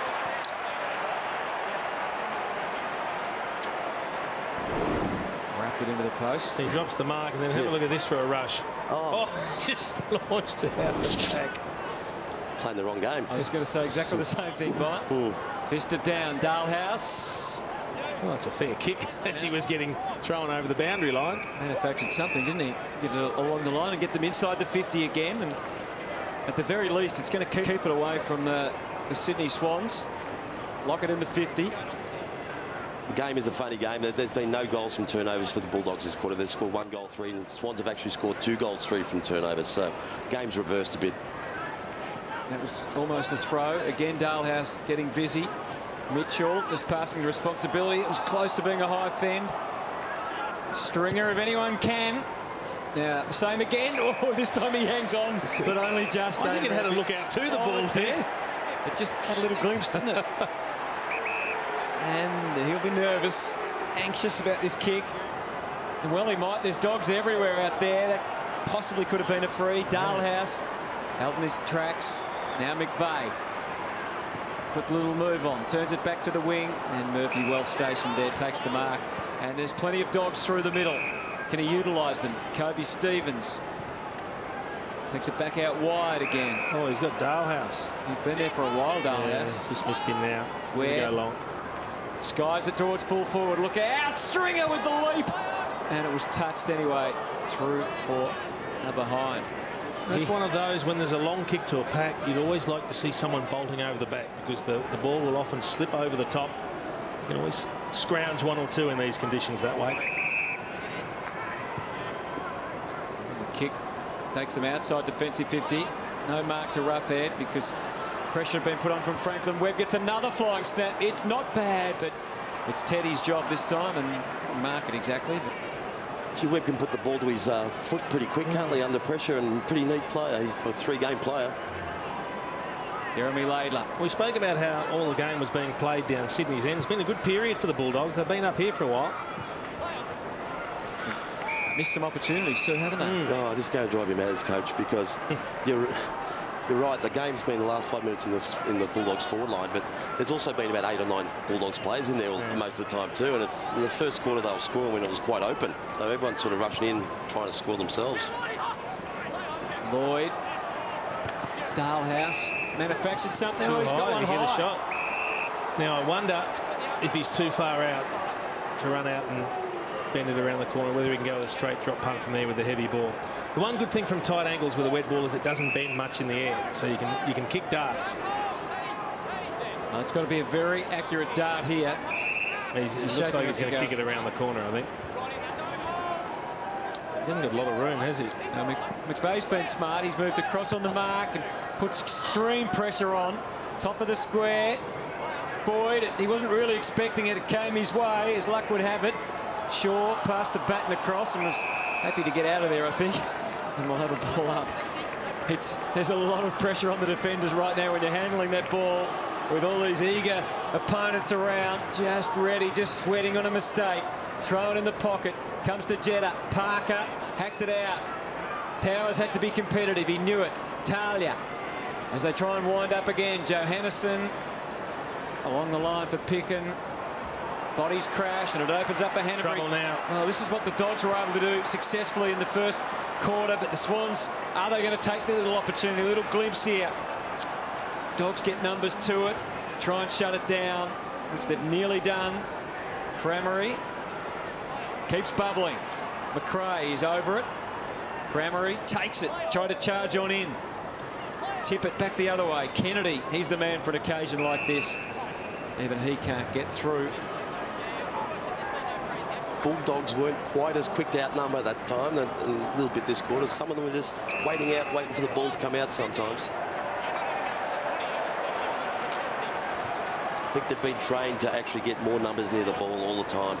Oh, Tippett's kicked that quickly, but I'm not sure where. Bemusing kick. It's ended up all right because it was touched and came off hands. Kennedy, Jetta, back to Kennedy. He too. That's a bad miss. He had time and he knows it. Hasty kick, wasn't it? He knows it. How do you know it? Well, have a look at his reaction. And I think he realises I didn't have to kick it so quickly. Once he gets this ball, he kicks it without really looking, and he's disgusted with himself. I think the really good players know just how hot the pressure is around them, and Josh Kennedy's pretty good in that respect. And just so close to half-time too, Jason. A goal there would have cut it back to 1 goal. Would almost be on level terms, but Given the conditions, it's a handy little margin for the Western Bulldogs. If they can preserve this, they'll be most pleased at half-time. The Swans would dearly love one before the major interval. And Bontempelli, he hacks that out of there. Deliberate. And the crowd screaming for inconsistent. Nearly more deliberate than the one that the Swans got pinged for earlier. Maybe they'll deem that there was more pressure around him than the other one. Straight towards the boundary, though, didn't it? It did. There was no one there. 17 seconds remaining. Time for one more play. Either way, perhaps, but it's got to get out of there quickly. Stevens to Bontempelli. It's the Dogs with a barrel forward. And there's the loose. There's the spare. Patrolling back there is that man, Dane Rampy. And Richards across the face of goal. Siren will save them, if nothing else. And a fascinating first half, and it's going to get more interesting in the second. The Bulldogs 6-8-44 lead the Swans 4-9-33 at the end, SCG. And the Doggies that have to be very pleased overall, Jason. I think so. I think they've come here, you know, with the aim to be competitive with one of the best sides in the competition. They've more than done that. They looked a little bit shell-shocked early, but the way that they fought back into the contest and got themselves in front, and now they're having a real arm wrestle with a quality side. This is all the makings of a really good contest in the second half. The fact that they can have an arm wrestle with a good side is the reason why we're so happy. It's a game, it's alive, and they've played extraordinarily well. They're an up-and-coming side against the heavyweights of the competition.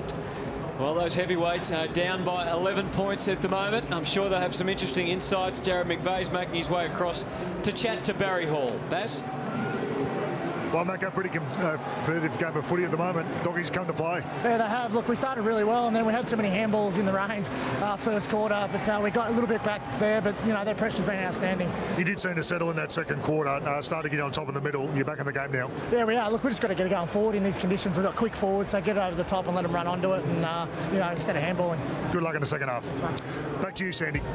Thank you, Baz. So, an 11-point margin at the long break, and if you thought last week was an aberration for the Western Bulldogs, think again. They are having a real arm wrestle against the great Sydney Swans outfit. We'll be back with the second half shortly. Stay with us. It's half-time at the SCG on Jeep, Saturday live on Fox.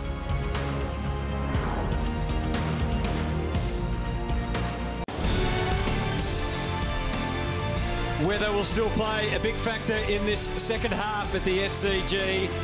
Can the Western Bulldogs preserve or even improve on their 11-point lead at the main break, or will it be the Sydney Swans with their experience and stars that come over the top of the young Dogs? We'll find out soon enough. We're set for action in this third term. Swans kicking to the left of screen. They started with the first two goals of the first quarter, but after that it was all the Dogs. And Sydney were able to get a couple back as that second quarter progressed. So it's tight and tense at the moment as this quarter starts. Parker, as ever, just desperate to get things moving his way. It's been a quiet day for Kieran Jack so far, and again, couldn't handle it cleanly. Eastonwood and Pickens been getting so much of the ball. His 18th disposal takes them back to the wing. Laidler shuts it down. Big test is whether the Bulldogs can match the effort that they brought out at the beginning of the game. In the first half, the ability to play hard football for 4 quarters doesn't come easy to a young side. Almost all the players are on this side of the ground, so there's an open centre square either side. Can move it that way, but looks like it's going to go along the line. Parker left, but that's unfortunate for the Bulldogs. Nearly 50. He was left to fight on his own, Luke Parker, and there was Bulldogs all around him, and one of them infringed. Clay Smith just slid in, and mind you, Luke Parker made the most of it, but he didn't need to put the arm across the shoulder. So Parker takes them deep. Dogs have got more bodies there. It's Hanbury. Kennedy spent it before he received it. Interesting choice. Hanbury deciding to go with a quick hand pass rather than a kick. Kick's a lot more valuable in this weather, particularly if there's any doubt about what the disposal is going to result in.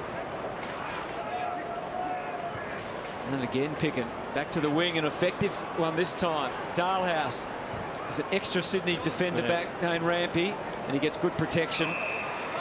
He was clever with his use to take the mark. And unfortunately, there were no other options to kick to. He had to kick to the 1-on-2. Well, working to that outer side, and it really wasn't that open for him. And it's got away from Jetta, and that spells danger. Cremery. Gee, if he looks in, he's got Webb in space. A little players. 15-metre kick inside. Free inside 50. He apologised there. Too little, too late. And Richards, Laidler's 30 metres away from him, telling him, don't kick near me. In the end, Lin Jong, it's getting even tougher and tougher, isn't it, to handle the footy. He made a couple of mistakes there, Lin Jong. He attacked it too hard. He could have taken a simple chest mark. Kobe Stevens shows terrific ability to get it out of there and into Boyd. He's got the free. Yeah. Now, that's the advantage of being a big, strong bloke that can hold front position. Yes. It became a wrestle, and you could see the arms of Richards go around him. He's not overly thrilled. He's looking up at the scoreboard. He wants to see a replay. I would say it was there, though. He restricted it. It looked it to the naked eye, didn't it? Yes. And again, they're the ones you don't want to give away, because it's to take a contested mark in these conditions is so difficult. Well, there's been 4 goals and 6 goals kicked the Western Bulldogs, and this will be the 7th. Tom Boyd straight through, and it's out to 17 points again. So it's a really costly free kick against, isn't it? It is. Yeah, it's unacceptable, but at least he was competing in a one-on-one, and that hasn't happened probably enough the last 1.5 quarters. You just see he grabs the arms. If he's holding the arms and not allowing Boyd to put the arms up to mark the ball, that's going to be a free kick every time. I know there's a number of Bulldog supporters that have come up here and made the trip, which is a great effort, but they didn't make much noise after the goal. It was very quiet here at the SCG. They're all waterlogged.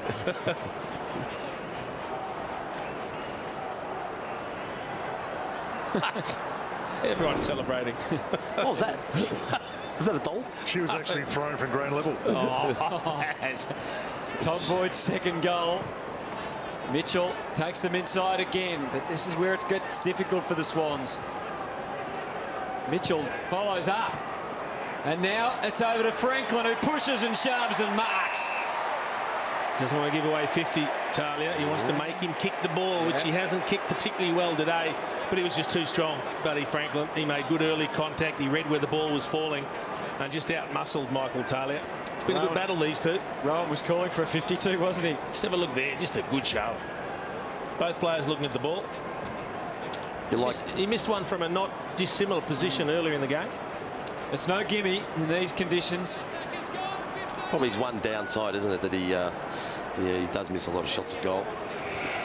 He gets a lot, and he's got that one. So the Swans answer smartly, as they needed to. So 2 goals to Buddy Franklin. 3, I should say. It's been a really, really good battle. Tully's won a few contests too, though, hasn't he? You wouldn't say that it's been all Buddy's way. Yeah, I think it's been a really good battle. Yes. A really good battle. I guess in a low-scoring game, though, it's 3 valuable goals. They're important, aren't they?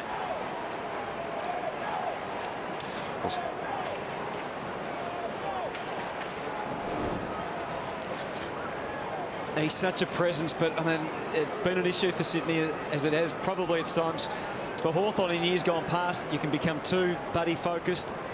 But, boy, it's a matchup that really suits them well. But that's where Tippett was supposed to take a lot of that heat off Franklin. It just hasn't quite panned out that way yet. Lloyd did well to... Yeah, good option off the deck. Stymie Dalehouse, but look, they've got away anyway. Cramery takes them inside. A lunge, a desperate diving lunge from Richards. He was getting concerned, but it's squeezed over the line and out of bounds. So again, heavily populated forward 50. A vacant square, though, at this stage, even though they're so close to goal. No one playing the goalkeeper role. A couple of sweepers at the back, though. Jetta glanced up and saw nothing to his liking, so he's gone the torpedo and hoped to get it out of there as far as he can. Fletcher knocks it back, but he didn't get good support. Rowan, terrific gather, snared it and off the jack, and here's Franklin again. Talia, though, played the ball on its merits. Murphy looking for a free, just bypassed the outstretched arms of Franklin, comes away and kicks to Pickett. He's been a go-to man on the way out, and he organises things pretty smartly again for the Bulldogs. Johannesen takes it to Cordy, the big ruckman, takes it over the line and out of bounds, and they're out of trouble. And that's the battle we were talking about. You know, Franklin's kicked his 3 and he's done well, but Talia has won a couple of one-out battles, and he did really well on that occasion, fighting for front spot. Two teams that are 3-1, battling it out at the SCG. And there's an accidental kick from Lloyd, and it's scrambled over the line again, so the Dogs creep ever closer to goal. Spare man back in defensive 50 still for the Swans. And that is Dane Rampy. Just way at the top right of screen. Ball on its way back in. There's the third up. Lindjohn down to Bontempelli. Not a lot of distance on the kick. Webb under stress. Likewise Shaw. Laidler was brilliant with the hands. And look what it's opened up. It's created plenty. Hanbury knows where to go. He knows to kick to Buddy Franklin, who's drawn a free. Yeah, he had a hold of one of his arms. That's what he's going to ping him for here. In fact, I think he had a hold of one of Franklin's wrists or hands. He'll have a look here. He's saying what for, but... Any chance from here? Yeah, have a look there. He's holding the left arm. Oh, he's gone on. He's played on. And I'm not sure how, well, it's easy in hindsight, but I'm not sure how wise that was. Yeah, even with a wet ball, you'd think he could kick it 50 metres, buddy. But you reckon it's sort of held his hand out to get hold? No, I don't know whether it is, Jason. Well, he had a second hold. He had a second hold of it. I have an issue if you stop a bloke being able to put his arms up to go for the ball, they should pay a free kick. One of the greatest full forwards of all time with us in commentary today. But we're all Sooks Hutto. Yeah. Tippett. Oh, he went his own way, and what a sweet way it was.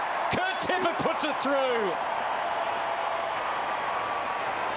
He had everyone around looking for a handball off, but maybe on these sort of days, that's pretty smart, Bomber. He gets paid to mark the ball, and he hasn't marked the ball. He's picking the ball up off the ground and snapping goals over his shoulder in the wet to kick goals. It's... what are they doing? Running away. How much time he's got? I think everyone was worried about who he was going to handball it to. Anyway, he's kicked 2 goals, 2 important goals.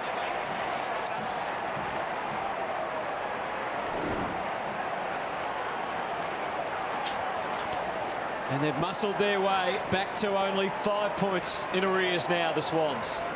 Tippett straight into the ruck, up against Roughhead. His timing was exquisite. The tap, though, not as good. And the Dogs through Honeychurch get to half forward. Clay Smith instantly onto the left, putting the pressure on the Swans' defence. Richards, it creeps out the back. Grundy, uncertain, just getting it, trying to reduce the risk by taking it to the boundary line. But Dalhouse, they're bubbling away, the Dogs. Finally, it's McRae, but that was shut down quickly by terrific play McVeigh. And they hassle and hustle and get it back to halfback. Boyd charging through for the Dogs. No effect, Stevens, the first time or the second. Umpire let it all go through Bontempelli's hands. Hurried kick up and down on the spot. Thump back inside. Honeychurch. And he misses. A couple of players down in the middle of the ground. Bit of contact. A lot of body on body in these conditions. Bird and Tippett both slow getting up. Tippett looks like he might have picked up a corky. Jeremy Laidler. Doesn't like the options too much. Kicks in for Kennedy. Didn't hardly seem really ready for it. And the ball is over the line and out of bounds. Here's the collision here. Everyone's eyes on the ball, and there's a bit of friendly fire, I think. Yes. Bowled 3 Swans over.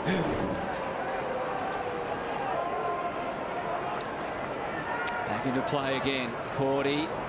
Careful at the back. Well done by Lloyd, but Hanbury had Dogs all around him. Bontempelli put the head down. Could have been caught high. Good decision by the umpire. He didn't have any option there, Kieran Jack. See, Hanbury's been hit again. Hanbury a little slow getting up. What happened? Oh, he copped a boot in the face accidentally. And that's the blood rule, so he's obviously got a cut to the face. I think this game's at a critical point now, guys. I think the Western Bulldogs keep having to play in this sort of situation where they've got numbers in their forward line, and it's a real contest around the ball, and the Swans have space in their forward line. They're going to lose the match.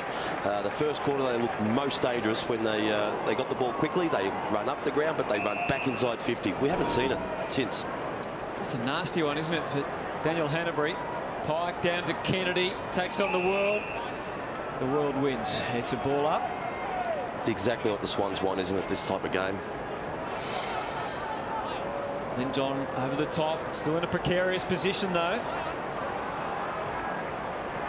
McVeigh back to Smith. One fumble is critical, and it's caused a goal. Honeychurch.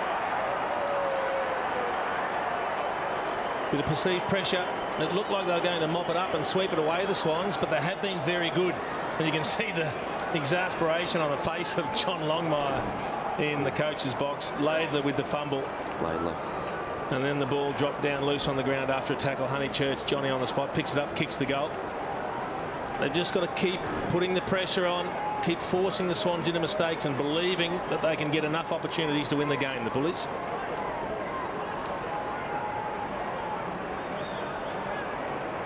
Seven of their 8 goals coming from turnovers. Swans getting most of theirs from the stoppage, where they have the dominant ruckman, Roughhead, following that time, so they have mixed it up. Pike was up against him on that occasion. Bird feeds it back. Jack hammers it inside 50. Goods just slightly out of position. Tom Mitchell doing his best to get on the end of it. Goods comes back to lend a hand, and it's over and out.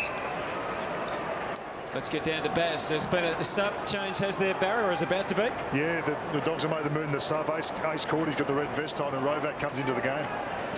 All right, well, that's a bit of a change-up, isn't it? Obviously, with size and speed.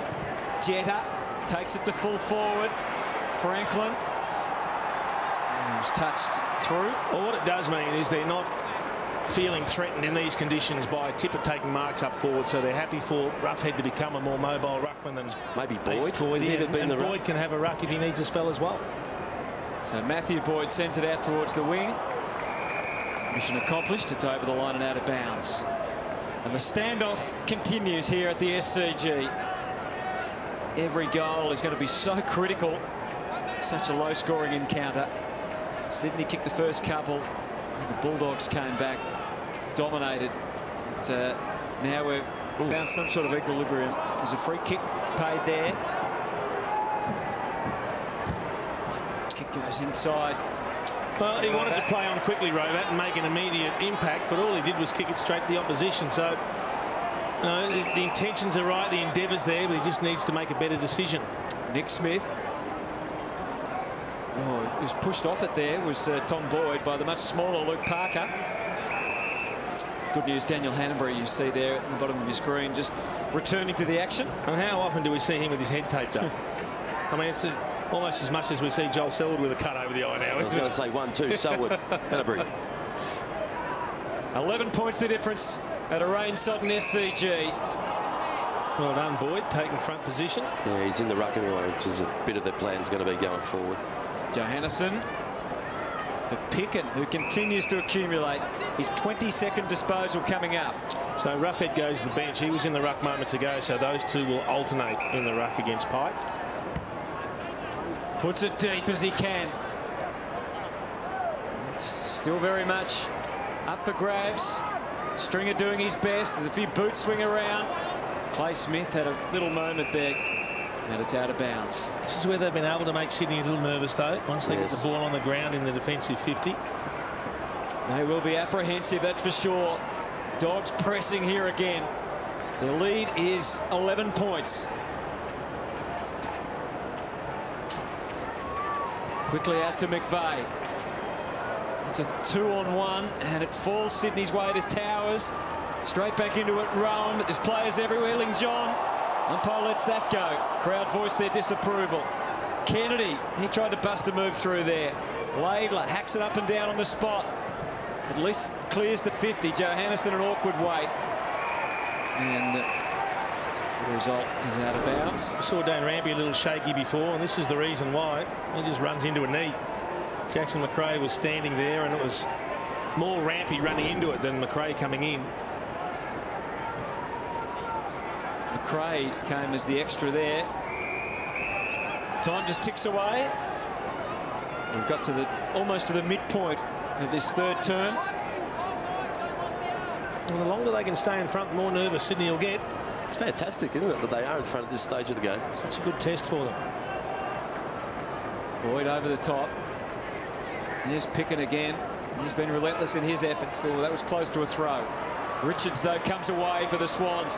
Big Torpy up into the middle. Asks a lot of Kurt Tippett. Can he break even here and let others come?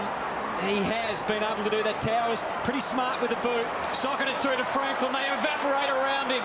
And he got the handball through to Goods, who changed his mind, revised his decision. That was smart. Back to Franklin. He kept on coming, but even he finds that too much of a challenge? Well, Adam Goods missed. I think it was Lewis Jetta who was all on his own out on the open side of the ground. He didn't see him. Would have been a certain goal. Oh, Murphy ran a long way. Yeah, bypasses Buddy just. And then back to the wing. Boyd and Pike.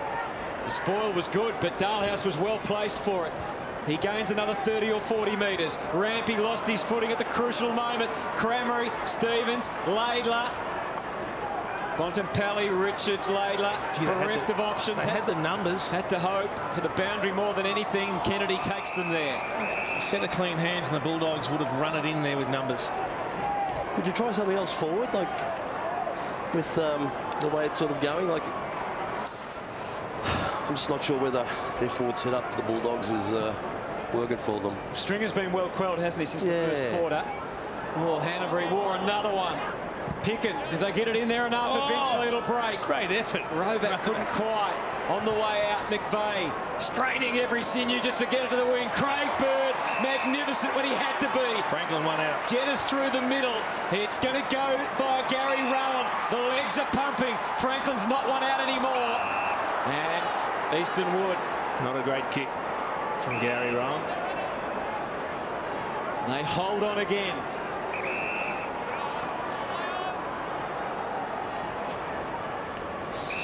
They hold on, yes, they do, but the Swans are going forward faster, aren't they? They look more dangerous at the moment going forward, so hopefully they do hang on.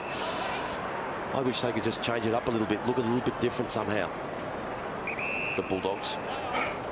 It'd be a brave move to make changes, though, when you've got yourself in front. You tend to think, well, what we're doing has been good. Johannesson, they've taken some more seconds off the clock. Back to the wing they go. Oh, Bontempelli, little step on Kennedy. Falley's way, they're inside and looking dangerous again. Pike has a nervous glance around, apprehensive, and that just grows some more as Boyd seemed to know where they were. Webb, and that was an important mark for Reece Shaw. Is he prepared to kick down the middle out of defence? He is. To Gary Rowan, it was brave under these conditions. Checking with Baz on the weather at the moment and what it's like down there from his point of view. Well, it's just drizzling constantly. It's settled in now, boys. The conditions are going to be like this for the whole game. Stringer. This could work. He's invented something, and what an invention it was! An instep tall. He stunned the crowd with that. And we need to watch the replay to see who gets the goal. Yeah. Because Honeychurch tried to pinch it on the line. He's kicked an instep, a reverse torpedo, if you like, the way that's come off the boot, and it travelled a good 50 metres. They've kicked a goal out of nothing. Just have a look. Does it carry the line before it's kicked out of the air? Oh, that's close. Like it. That's close. Not sure who to give the goal to.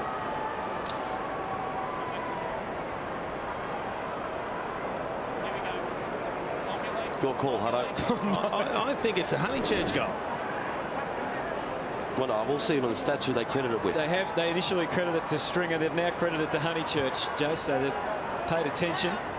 Did he steal that one? Good work by the Swans, though. We know they'll keep coming. McVeigh, who waited to the last possible moment to release inside 50. But the Dogs are on the job. Clay Smith hacks it back to the wing. No mark, as you saw. He's dropped a couple of chest marks, Rampy. Not happening for him. Wood, this time he decides to punch. Mitchell claimed as if it was a mark. Came from a spoil. Only Spud would pay that. Hanbury back to Shaw. And then back further for more reinforcements. Ted Richards. They were bearing down on him. He's kicked it up to the 50. Careful approach from Towers and Talia. And the ball slides over and out. And a habit of bumping into each other, the Swans. Today they have, haven't they? Hanbury again. Oh, cop that. Some sore boys now. It's only going to get worse. Dogs lead by 17. What a challenge for the Swans it is. Clay Smith in the thick of it. Bontempelli. Body pressure from Stevens. Maybe he held on. Rowan trying hard, looking for mates. Found one in Shaw, but he's got the stumbles and the bumbles. Extravagant or brilliant, not sure. That handball. Quick hands, it comes out to Stringer. Something always happens when he's got the footy. Such a good kick. And it was crisp onto the chest of Honeychurch again. They've combined again. I like the move of Stringer up the ground a bit, something different. You know, he's got the ball a few times coming through there. Just had to put himself in the game because we love him when he plays. Johannesson changes the angle. The kick is deep. The Swans have the numbers, but that doesn't necessarily mean anything at the moment. Dogs have been able to steal some chances when they've got it in this position during the day. Richards pleading for a free kick. Reece Shaw clearly not happy. There's his grievances as he waits for the ball to be tossed up. They wouldn't want to concede another goal here, the Swans. Absolutely, in a low-scoring encounter. One more is going to make it extremely tough. But he does look capable of creating something in traffic, doesn't he? Yes. Great evasive skills. McVeigh and Tippett got one high. He wants to move it. He's can sense the urgency. So Harry Cunningham's on the ground. So that sub's been made as well, Baz. We'll get check on that in a moment. As the kick goes into half forward. Parker came to it late. Tippett was there. It's up for grabs. Stevens. They stay a handball ahead. McRae crushed. Fearsome stuff from Pike. Well, that's overdoing the hand pass. Lin Jong had an opportunity to kick the footy, and instead he wanted to give it to a teammate. He's being unselfish. But remember the weather. You don't want to overuse the footy. That's just selling him up the river. He got hammered in a good rugby tackle. By the big ruckman. And he did apologise, but in cold comfort. There's a terrific effort. Good steadfast stuff from Lucas Webb. Hasn't he been impressive since coming into the lineup? And he kicks across the ground effectively enough. Easton Wood to launch now. Boosted to about 30 from goal. Swans appear to be in good shape. They all fall down. Reece Shaw lays a big tackle. It goes outside the 50. Gobbled up by Dixon. Heaves it out to Honeychurch. He's been a pest. He's been excellent. Cramery tried. Stevens, Ling John. Dixon again. They were onto him straight away. Cunningham with fresh legs. Shares with Laidler. He decides to blast. It's a one-on-one. It's young Roberts. Oh, well done. Took Tippett to the footy. Took the mark. Confidence is a wonderful thing. And they've got a lot of it at the moment in plentiful supplies, the Bulldogs. And they're inside again. And Dalhouse camped against the line. Didn't panic. Chipped it back in. Johannesson, no chopping of the arms. Rovat looking for a free. Doesn't get it. Jack to the call from Grundy. Is there a way out of this labyrinth there? Maybe there is. Hanbury with a little bit of time and space. A rare luxury today. Guides the kick effectively. The next one is the interesting one. Rowan, bang, he's out. Oh, you can't pay 50, can you? Why is that 50? He got there, he had to hold his ground, surely. He didn't actually run into him, he just protected himself. Well, I guess the umpires determined that the mark had been taken. And I think that's really harsh. I don't think he had a lot of other options other than jump out of the way, which allows him to play on and run and continue on. Yeah, yes. What do you reckon, Bomber? I think it's a 50-50. I think that he... 50-50-50. 50-50-50, yeah. That was a 50-50-50. So he basically needed to put his arms out and soften the impact and probably wear more on himself than protect himself by turning side on. I just reckon he was unlucky because all the momentum was bringing Rowan towards him. Anything with a bump, though, Jace, they're going to always try and pick up on these days. It's they're the rules, sadly. But otherwise, you've got to open yourself up and cop it front on yourself. So Gary Rowan is going to have a shot. He's got to kick it more than 50 to make the journey. And he struck it very well. Wow, halfway up the goalpost. That's with great authority.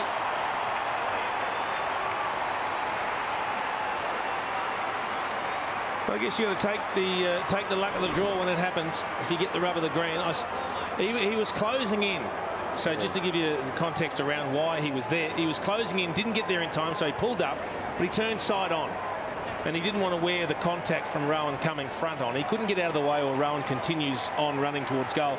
I just don't know what we expect of players at times. Yeah, I agree with you, but I sort of don't agree with you. I think he didn't have to really make the contact.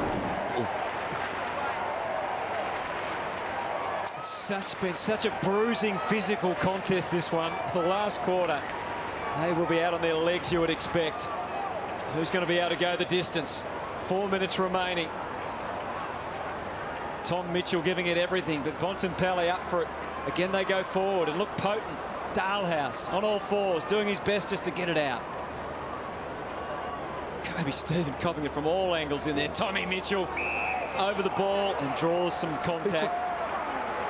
Jake Stringer didn't like it. No. I think he was suggesting he had his legs taken out first. Yeah, some protection here for Hanbury. He can cover some territory. Oh, there's players forward everywhere. Oh, they're screaming for it. He took a long time to release it. Oh, downfield against Cranberry. Gee, they're giving some opportunities, and it's going to go to Bird. Lucky it was Bird, not Franklin, because he would have been in range. Oh, that's poor marking. Well, he's got to squeeze this kick out to full forward, and on the line, tip it. Hands in the back, and that should be 50. Well, why isn't that 50? He's giving him the benefit of the doubt that he thought he paid the mark, I guess, with the whistle. Yeah. Time back on. You can see he puts 2 hands in his back.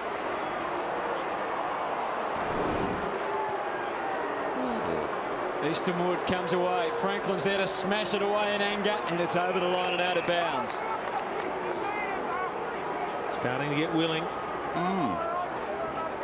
Looks dangerous, doesn't it?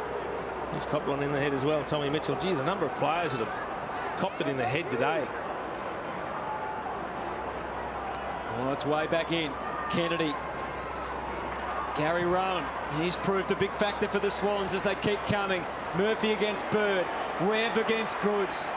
McVeigh on his own, seemingly. Adam Goods, he's back in the team. Surely the veteran strikes. He does. It still means a lot to him.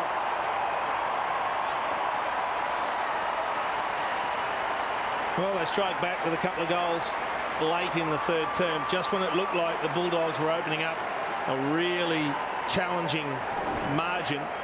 They've been able to bounce back with a couple of goals. And you can just see he works Webb off there. He gets the hand pass out, and then he's very good again at pushing forward, being used, being in a dangerous position. And we know how good he is at finishing around goals.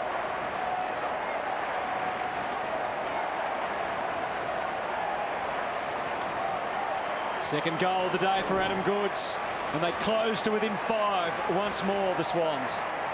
The Dogs have been able to withstand a lot, but they're really being challenged now. Can they steel themselves and go again? Honeychurch playing beyond his years. So many of them you could say that about. Dixon around the corner again, putting the squeeze on the Swans defence. Well played. They've done that before. Heath Grundy, it's over and out. Luke Beveridge, John Longmire, a premiership coach. Luke Beveridge has been around premierships at Collingwood and Hawthorn, but now he's in charge and building a very talented young group. He's finding out what it's all about. Stringer. There's plenty of space for him to kick it in. Boyd lost his footing. Yeah, they needed a contest there. They can't allow that. Hobart on the mark. Rampy prepared to kick. Oh, reeled in by Bontempelli. It was a strange decision. Well, that's where they got their first goal of the game from. It was Reshaw with a kick out that didn't hit the target. Someone else has tried to kick it over the top of Marcus Bontempelli, and he's tall with long arms. Can jump and can catch. And can kick. And can kick goals. He converted the first one. This is critical. And David Rampy's not having his best day. Coach wouldn't be happy with that. 17 disposals for Marcus Bontempelli. As you can see, 14 kicks. None more important than this one, and he'll know it. He's done it before at critical moments, even in his young career. And here he is on the line again, Marcus Bontempelli. It's close. Well, no, it's not.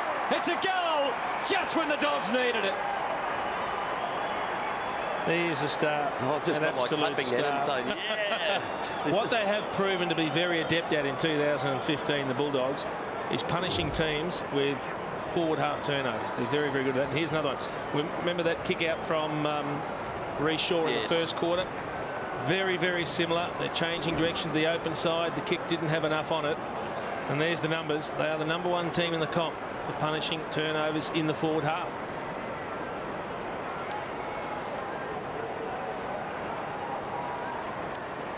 So once again, that 2-goal buffer. The Dogs have been able to roughly keep the Swans that far away for much of the action since the first quarter.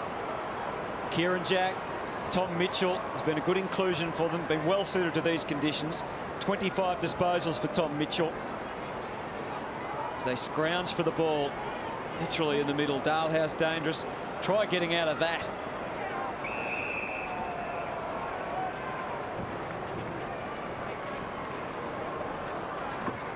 10-9-69, 8-10-58. And John advancing his hit-out stats some more. Or it comes Hanbury's way. And it leaves a vulnerable Bulldogs defence. Franklin against Talia. What a win for the young man. Brilliant stuff. McVeigh was that hands in the back. Dalhouse, Cramery, stripped of it. Good tackling by the Swans. Kieran Jack willed it back. Richards didn't get enough of it. So Pickin, that awkward style, will go down and hunt it down. Grab it for the Bulldogs and send them as far forward as possible. McVeigh tried hard, but it got through to Rover. He decided to keep going. Lynn John close to the line. It'll slide, and now it's over.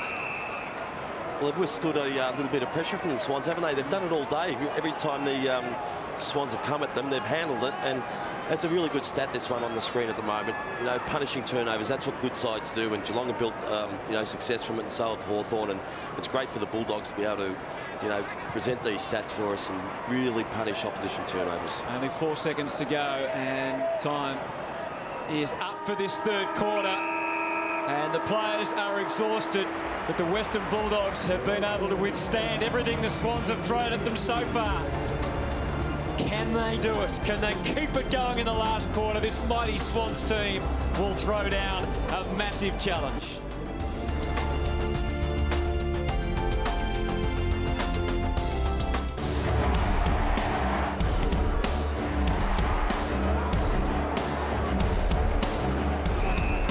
It's been a bruising and at some stages bloody encounter between these two sides. A nightmare for the coaches, particularly for John Longmire. His star-studded Sydney team has met the talent from the Dogs. The boys from out west have shown they're ready to mix it with the league's best.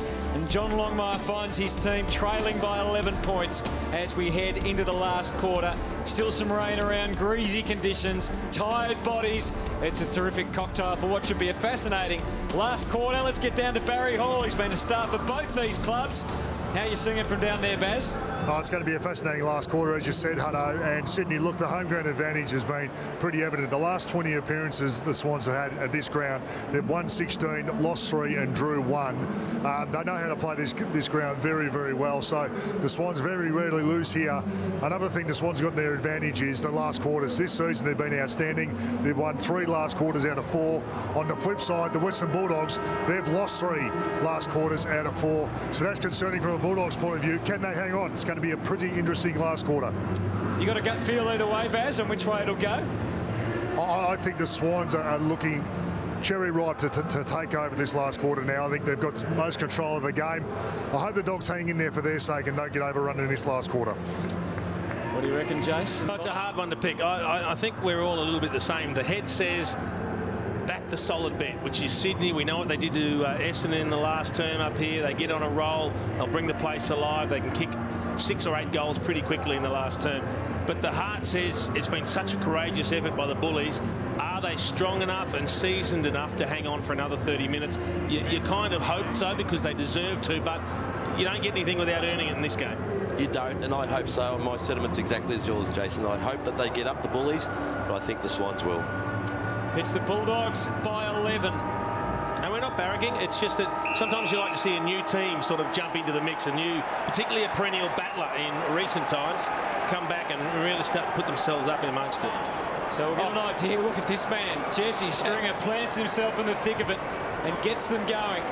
Jake Stringer, I should say, up towards the 50. They hadn't been able to buy a centre clearance, and he just strolls through and picks it up like it's dry. Does he come off the line? I don't know. I didn't see it, whether he started in there or not, but he's got some skills about him, hasn't he? Yeah, he's just got a little bit of a buzz around him when he's near the ball, hasn't he? Yeah, it looks like he's playing on ball because there's 6 inside the attacking 50, and he's not one of them. Kennedy. Rowan. No easy path forward. Stealing. John making life difficult for Kieran Jack. Hanbury. It's that quartet in the middle that they're just such great contested ball players that makes you think that the Swans will at least have the opportunity to win this game back. Well, they'll get enough ball forward, you know that. It's whether the defensive structures and those back 6 for the Bulldogs can stand up under intense scrutiny when the game's on the line. Murphy's back there at the moment trying to help out Talia, but pretty much manned one-on-one to the right of screen here, where the Swans are headed if they can get the ball. and they do get the ball, and it's a skyscraper. They're not sure who to go. Franklin goes good, stays down. A bit of push and shove. Bird went to ground. Dixon took the footy, and Wood tries to get it out of there. As you can see, ricochet back, fluky ball. Kobe That's a Stevens. poor handball. Franklin had to go back into the traffic. It was difficult. Well handled by Jetta. His mind changing all the time about whether to go for goal or centre it or handball it. In the end, it's out of bounds. If you're ever inclined to handball to the opposition, you wouldn't handball to Buddy, would you? I reckon Bob Murphy's hurt his sore shoulder here. He went in for the smother. He had a trainer with him. He was really favouring his left side. He wants to stay out there desperately. He's hurting. Yeah. Throw in. It's going to drop well short. Pike was onto it first. Down to Parker. He can barge through to Kieran Jack. It was beautifully placed onto the left side for Kieran Jack. And he does the rest. Well, that's where they're so good in close. Around the stoppages, they don't panic. It's not just a throw on the boot and hope for the best. It's to navigate your way through the traffic, release a teammate with the hand pass.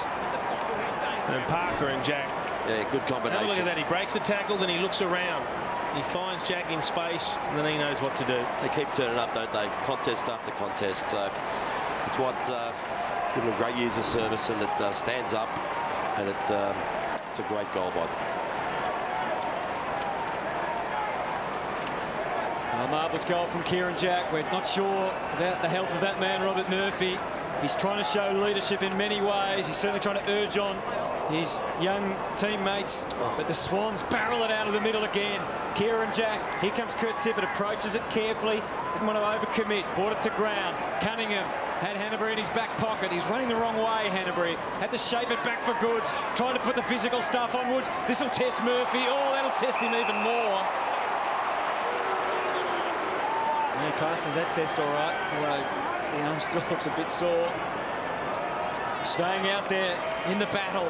It's a fierce battle at the moment. Pike and Tippett both getting in position here for the throw-in. Yeah, take your partners, throw it in the pocket, tap down, comes the way of Mitchell, lunges it out to Hanbury. Terrific smother from Ruff. It was great follow-up work. Rowan, he took his turn in the circle, and now it's Cremery who's the last to hand it back to the umpire. Keep your eye on Mike Pike. He's up to 45 clearances. He's had 18 to advantage. The record's 22.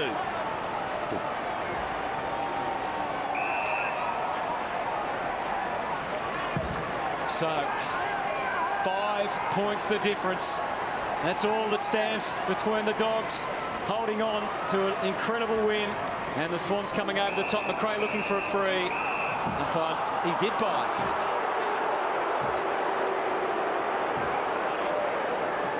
Down the line is the order of the day from Jack McRae. Richards and Layla had his eye on it in his 50th game at his third club. Just played the 2 games for Geelong. He wasn't wanted at Carlton. And there's the kick in for Tippett. And Kurt Tippett takes the mark.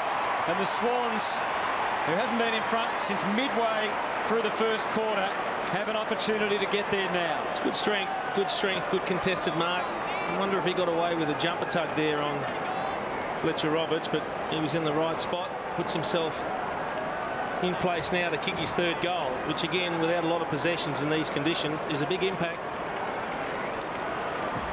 Kurt Tippett, you can see the angle shouldn't be a problem. Oh, the goal umpire had to move too far. Hit the post. Critical miss. Murphy stabs it into Boyd. You just don't know how many opportunities you're going to get. That's a bad miss, that one. Can the Dogs find a path out of defence? Johannesson trying to do that. Favours Wood on the outer side. He didn't quite cling on to the mark. He tries to dismiss Jenner, but he couldn't. That had to be mighty close to holding the ball. Mighty close. Tired legs out there now. Did he get a fist to it or not? Umpire says play on. McVeigh, again, just dabbing it, not far enough for the umpire's liking. Back around the corner, and that favours Easton Wood, who hugs the mark in. Suddenly the Bulldogs are on the back foot. Yeah, have they got the maturity in the legs to get themselves through the final 25 minutes? Rampy climbed the highest. Couldn't take the mark. Always find with young teams when they feel pressure, they'll always just play slower and safer. Yeah, and that's what the Bulldogs have done. They've had nothing to kick to. It's been a stationary game by them in this start of this last quarter. Rampy goes back as the loose, so they've got one spare in the defensive 50. We've seen it all day. They've played their best footy when they've just played instinctive, run, and moved the ball a bit quicker. This gives the Bulldogs an extra around the stoppage, so they've got to make sure, if that's the way they're going to go, you've got to win the clearances. Roughhead gets it down. Picken has had an amazing day. 26 disposals, 10 tackles. 9 clearances. 9 clearances. 4 inside 50s. He just goes about his business, and you don't tend to notice him the way you do others, but see the good numbers. Great work rate. He's enjoying an excellent season. There's that extra number for the Dogs at the stoppage. Stevens couldn't capitalise, but it bounces before it goes over. A gentle question being raised by the Swans as to whether it might have been deliberate. It was being tackled as he kicked it. If it was the last 5 minutes of the game and it was close, it might have been a free kick. Mitchell goes to ground. Lynn John. Oh, Honeychurch getting in the way of Kieran Jack. That's what happens. It was good courage. It's going to come down to moments in this last quarter, and that might be one of them. Hanbury gets it into Franklin. Talia left one out, and that spells danger again. Franklin turns onto the left, but he misses.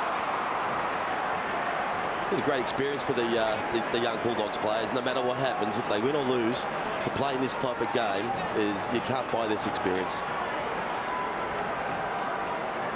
Murphy has the footy, and again to himself.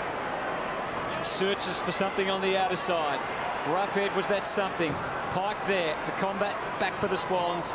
The ricochet for the Mitchell kick is back over the line again. It's 3 points the difference now. They've upped the intensity of their pressure, the Swans. 9-2 tackles in their favour already in this 4th term.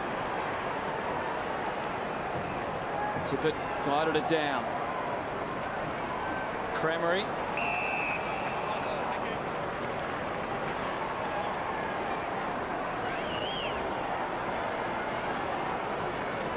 (10-9) plays 9-12. McRae does his best, but Jack tried to come back the other way. McRae's up to the challenge, though. Through, just threading it for Lynn John.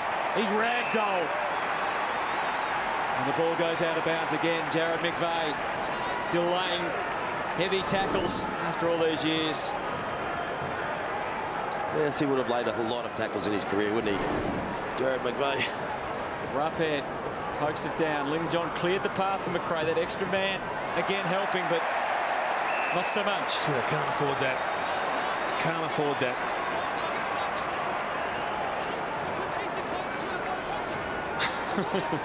Kieran Jack wanted the ball. He said no, he was the closest. Mike Pike. A few of the Skittles fell down there. No free kick. A handball from Tippett. We made it awfully tough for Lloyd, and they've made a bit of a meal of that one. Jack just couldn't fight the fight on his own.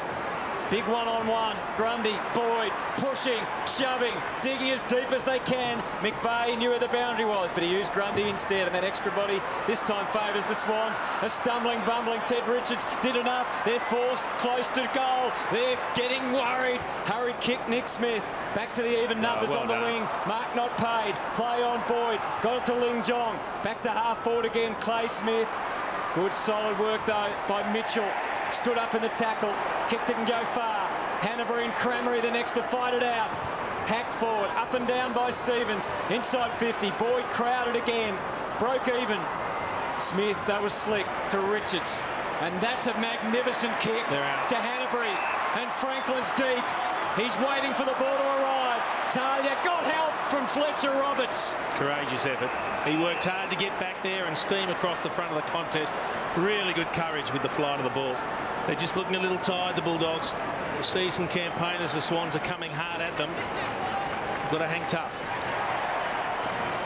A lot of kicks are now just hurried hacks forward for the Bullies. They need to hit some targets. Dogs hanging on by just 3 points. Here's Franklin again. Oh, he flicked the handball straight to the opposition. Now, is this going to be... Well, it's not going to find the boundary, but he had to kick it there. He had nowhere else to go. It's going to come straight back. So Rowan rounds it up. He has a peer inside. He goes for the pass to Franklin. Back up comes from Kennedy, but he loses his footing and loses the ball. Murphy tried to find a way out. They just stay off McRae to see what he does. He gets Bontempelli. He'll just try and walk it over and gain some ground in the meantime. That's a big win to the Dogs. Great kick. Yes, it is a great kick. He wanted to get as many metres as he could, but it's so important at this stage now. These young players from the Bulldogs use the ball. They really do their best work trying to hit a teammate by foot or by hand. They're looking a little tired. They're getting numbers behind the ball, but they've got nothing to kick to forward when they win it. Richards had to kick it quickly. He knew that. Parker, a hard man to move and manoeuvre. He just saw Dogs jumpers everywhere. Gobbled up quickly. And Picken, he changed his mind. Took too long. He had the option, but then he stopped. So it's coming back to Kobe Stevens now. They're great when the ball's in the area, but when they have to run to get near the ball, they just haven't got the run, have they? Tick to the 12-minute mark of this quarter, and as you can see, there's 12 and a bit to go, and that's out on the floor. Well, he had rough head short, a little chip over the top, but he didn't want to go there. He wanted to kick it long, and he kicks it out in the full. So errors starting to creep in for the Bulldogs.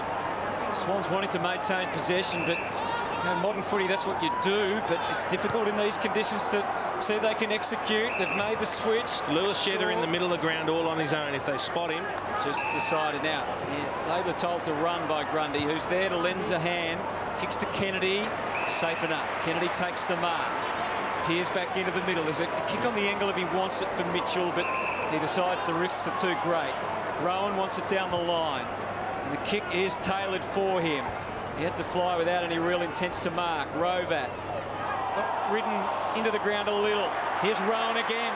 Tucks it under the arm. Lynn John like a terrier after him. Again, it's down to Franklin. Talia with him. Talia battles gamely. Back to Buddy. Out of my way, but they refuse to yield. Good stuff by both teams. Parker to Lloyd. It's ahead of him, but they stop another one, the Dogs. They won't die. They won't give in. They'll come again. One after another after another. Missed it. And McVeigh's missed. See, I thought Cranberry thought it was going to roll through from behind. He didn't realise Lewis Jetta was there to tap the ball back. They kept it alive. Both coaches look sick then on the screen. There's still a long time to go in the game. But it feels like it's all or nothing right now, doesn't it? The kick in for Lynn John. Well done, Gary Rowan. They've lost the ability to run and create space, the Bulldogs. So now it's just a kick to a contest every time. Sydney is starting to outnumber them around the drop of the ball. Yes. The more mature players, the seasoned bodies and legs, are starting to gather some sort of ascendancy.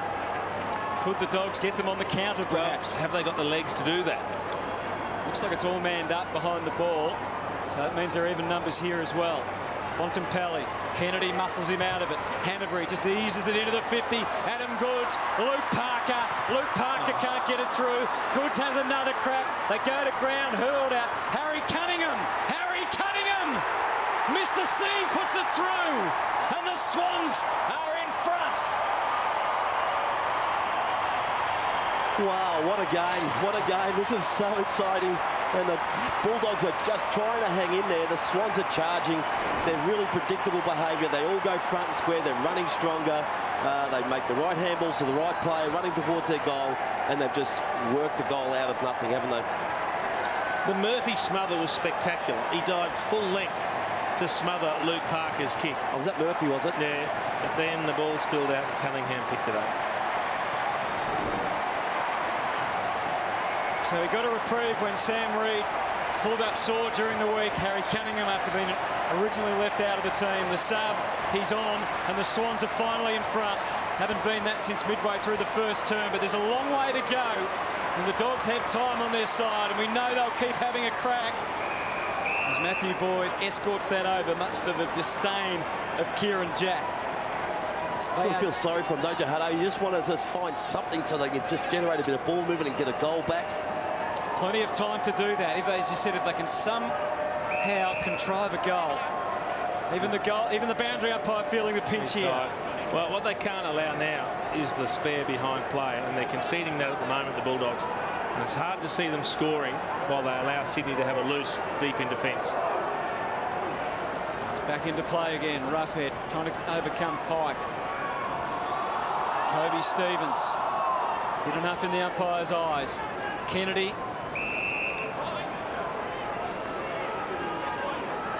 So Jeremy Laidler sitting back as the loose now. And Boyd's back here dropping off his opponent because his opponent's going up to the stoppage. But Boyd's got to get involved in play. Sydney free to Mike Pike. Gives it to Lloyd. He gives it to Hanbury. Franklin's in the pocket. Oh, goes instead to Goods. Can't take the mark. Dalehouse. Oh, the danger is a long way from passing. Feeling the heat now, the Dogs. Goods, they're scrambling all over them. Young Webb, he's got it again. Back to Johannison. Tentative stuff. Next one, all important. Kennedy almost got bowled over middle stump. Stood up and hacked it straight up and down. Well done by the Dogs. The pressure relentless. Rovat finds a path out, and that's straight out to the wing. Good result, the boundary. Yeah, and Ted Richards is there, and it's over. 10-13-73 the Sydney Swans, 10-9-69 the Western Bulldogs. A gruelling battle. Still plenty of time for goals at either end. Roughhead, Dalehouse, and that helps. They just nudge a little closer. Crowd finding their voice. The Bulldogs are staying away from this stoppage, which has given them an opportunity because there's not many numbers at the stoppage, which allows you to maybe sometimes get a breakaway and kick it deep in, and they might take a mark. So it's a good opportunity. Swans have dominated the quarter. Dalehouse, Bontempelli shoveled out. And it's over again. Just really big on the Bulldogs got a spare and Sydney got a spare, that the Bulldog spare gets involved in play. Yep. He has to get his hands on the ball and help them score. Mike brings it to ground. Honeychurch gets it in there at least. Hanbury, this is disposal number 36. If he ever takes it, he did in a rush, and that opens the door for the Dogs. Sometimes, Bomber, when that situation arises, I'd almost like to see the spare take a risk. Roll the dice, go and stand at the top of the 50-metre arc in a dangerous position. So if you get the clearance and someone has time and vision, they can use you and you can kick a goal. You've still got even numbers down back if need be. You've got to take a risk when you're behind. You do, and I agree with that 100%, mate. Gets through the legs there. Richards, it's up and down, but it's out of there effectively enough from Lloyd. Back to the 50. It's hard, heavy going. Pick and no, refusing to give in to the dangerous Dalehouse. And again, they're 25 metres from goal and trying to close. Cranberry, crafty. Had to give the hand pass. He wasn't in a position to kick the goal there. No. Now it could be a foot race. Yeah, and we know that Jetta can use his pace, but he couldn't to effect. Goods comes again, pokes for Franklin. Talia, he's bearing down. Troubling times here for Daniel Talia. The spectre of Buddy Franklin looming large. He's done well. He did well. Very well. The key to it was keeping his feet. He did that well. The thing is, you know, that spare, and we used to use Mackie in that role. Yep. So it wouldn't be Boyd, it would be who'd be Murphy. You'd get Murphy sort of in a dangerous position on the ground that you might be able to hurt them. Swans by 4, and they're still coming. Thumped away Jetta. Good hands. Was clean, and they get it to Murphy, the captain, trying to dig deep and create. Well, it's the only option he had because it's a bad drop. Then fumbled back by Boyd. Dalehouse. Long kick will go straight to the spare. In a way, that's probably a better result then. It is. And we're down to 8 minutes now. He wouldn't, if you couldn't get Bob Murphy, you'd try and get someone else, manipulate the next best in. But somehow they have to try and get that spare. Well, I reckon they've got to push the spare forward. Yes. And either make the Swans loose, come and pick him up, yep, or be in a position to kick the winning goal if you get used. Yep. Murphy somehow stayed afloat there and kept it alive for Clay Smith. And that's a good effort from Nick Smith, not paid though. So now the pressure goes on to Rampy, confronted from both sides. Grundy flicked it out to Nick Smith, and it's over. So the Bulldogs keeping the Swans honest here.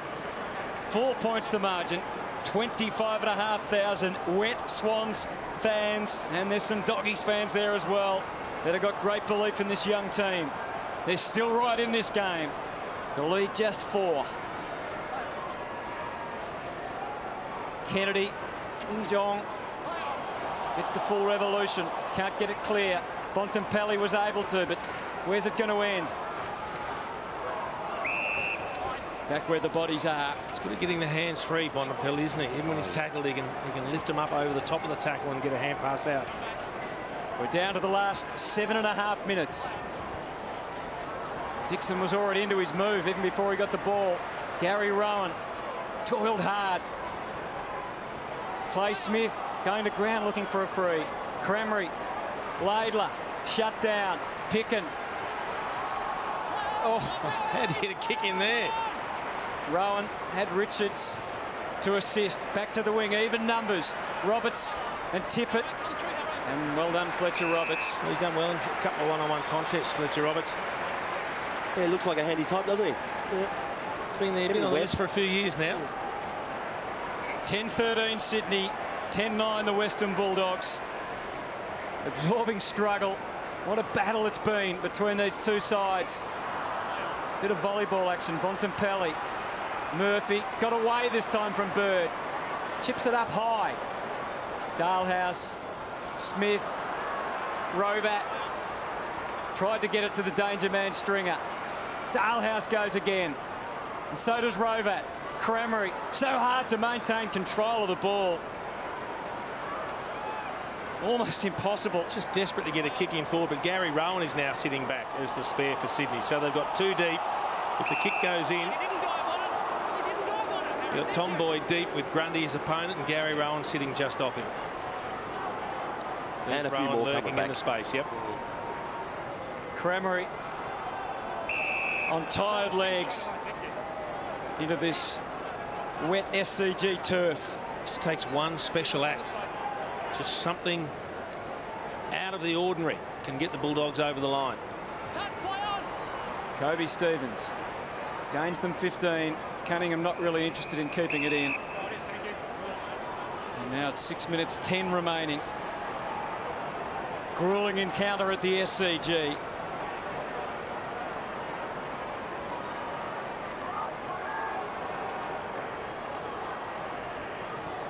Comes through to Lloyd. Stevens tracks it back to the wing. Now Murphy again refuses to be rushed. Wants the best for his team. Makes it hard for the Sydney Swans. It's there up for grabs. Dalhouse conjured something. And it's through. He's kicked the goal. Or we're going to have a goal review. Was it touched? What does the goal umpire think? Just jump out. Just jump out. I believe the ball is a goal. Just like well, good start. So that's a very good start. It has to be definitive to turn it over. Umpire's call is a goal. We just like to confirm. Eastonwood was the man that got there. Well, he either had to shepherd it through or kick it out of the air. He did amazingly well, Dalhouse, to thread a kick out of that. Oh, you'd hope this guy kicks it then. Could have been. It's going to be hard to turn that over. Might have to look at it from different angles. Athletic, isn't he? Look how high he is. Oh, the hand's nowhere near it. The hand's nowhere near it. Clear goal. Nah, you got to put it back. All clear.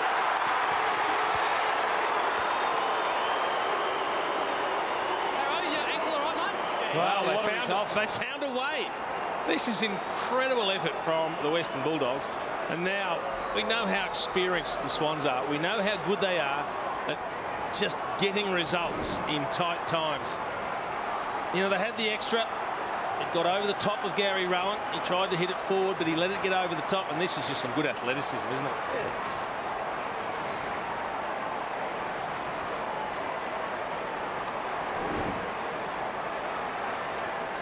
So the goal is registered and the Bulldogs are back in front. And now it's the Swans. The onus is on to do something. Picken claimed, no free kick.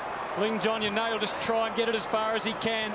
Oh, and this man handles it brilliantly. All the time in the world. Stringer. Oh, what a miserable day to play football, but how exciting it is if you're a Western Bulldog supporter or player or their coach. Jake Stringer letting as much time go past as possible. He's back in the centre circle. And he started his run-up, so he's taken the clock out of the equation, which is good. And he's going to give it absolutely everything. This young talent heaves it towards goal. It won't be a major, and it's thumped through successfully by the Swans. Well organised. It's a behind. Well, the good thing about that last goal for the Western Bulldogs is that Easton Wood's playing down back. So he finally pushed forward and went into a dangerous position. Oh, this is an issue. Adam Goods just couldn't get a handle on it. It's tough for everyone, tough for Boyd. Rowan, it's a territory battle out there. Picken's been brilliant, been resilient, and he takes it to the safe haven. Did he do it deliberately? No, he didn't. I'm actually tired watching, Jason. I'm tired. It's one of those runs you had to do, didn't it? Like Picken and that was just got to get there, and he did. He found a way to get there. Mike Pike's up to 58 hit-outs, the all-time record 61. Hanbury's been incredible, but even he couldn't get a clean possession there. The numbers multiply. Jeremy Laidler. Careful to give away no free kicks. Oh, Josh Kennedy saw about 4 Bulldogs in that little exchange. Gee, Picken's been superb, hasn't he? Even if that goes out the full, it buys a bit of time, allows you to reset. 4:15 remaining. It's up to 32. 32, yeah. Picken. Rampy, it's a shallow entry, so anything could happen. No mark, Bontempelli. Smother, any which way. Boyd, back for Roberts. He was cool and calm. Not sure Cremery really wanted it. They've got it through, though. Honeychurch, back, more resources there. Murphy. Get it to the bloke that makes good decisions, and look at the skill. Bob Murphy. That's the man you want with the ball in his hands. Fine Stringer. 3 minutes 45 now. A lot of Sydney players behind the footy. That's why he doesn't want to kick it. The onus is on the Swans to get it back. And that's smart. Bulldogs. You mightn't chew down the last 3.5 minutes, but you can take off 30 seconds or a minute here and there. Time's up. Murphy down the line. Once a contest, you can't allow an uncontested mark. Well, he couldn't grab it in the end. It almost sneaks inside the 50.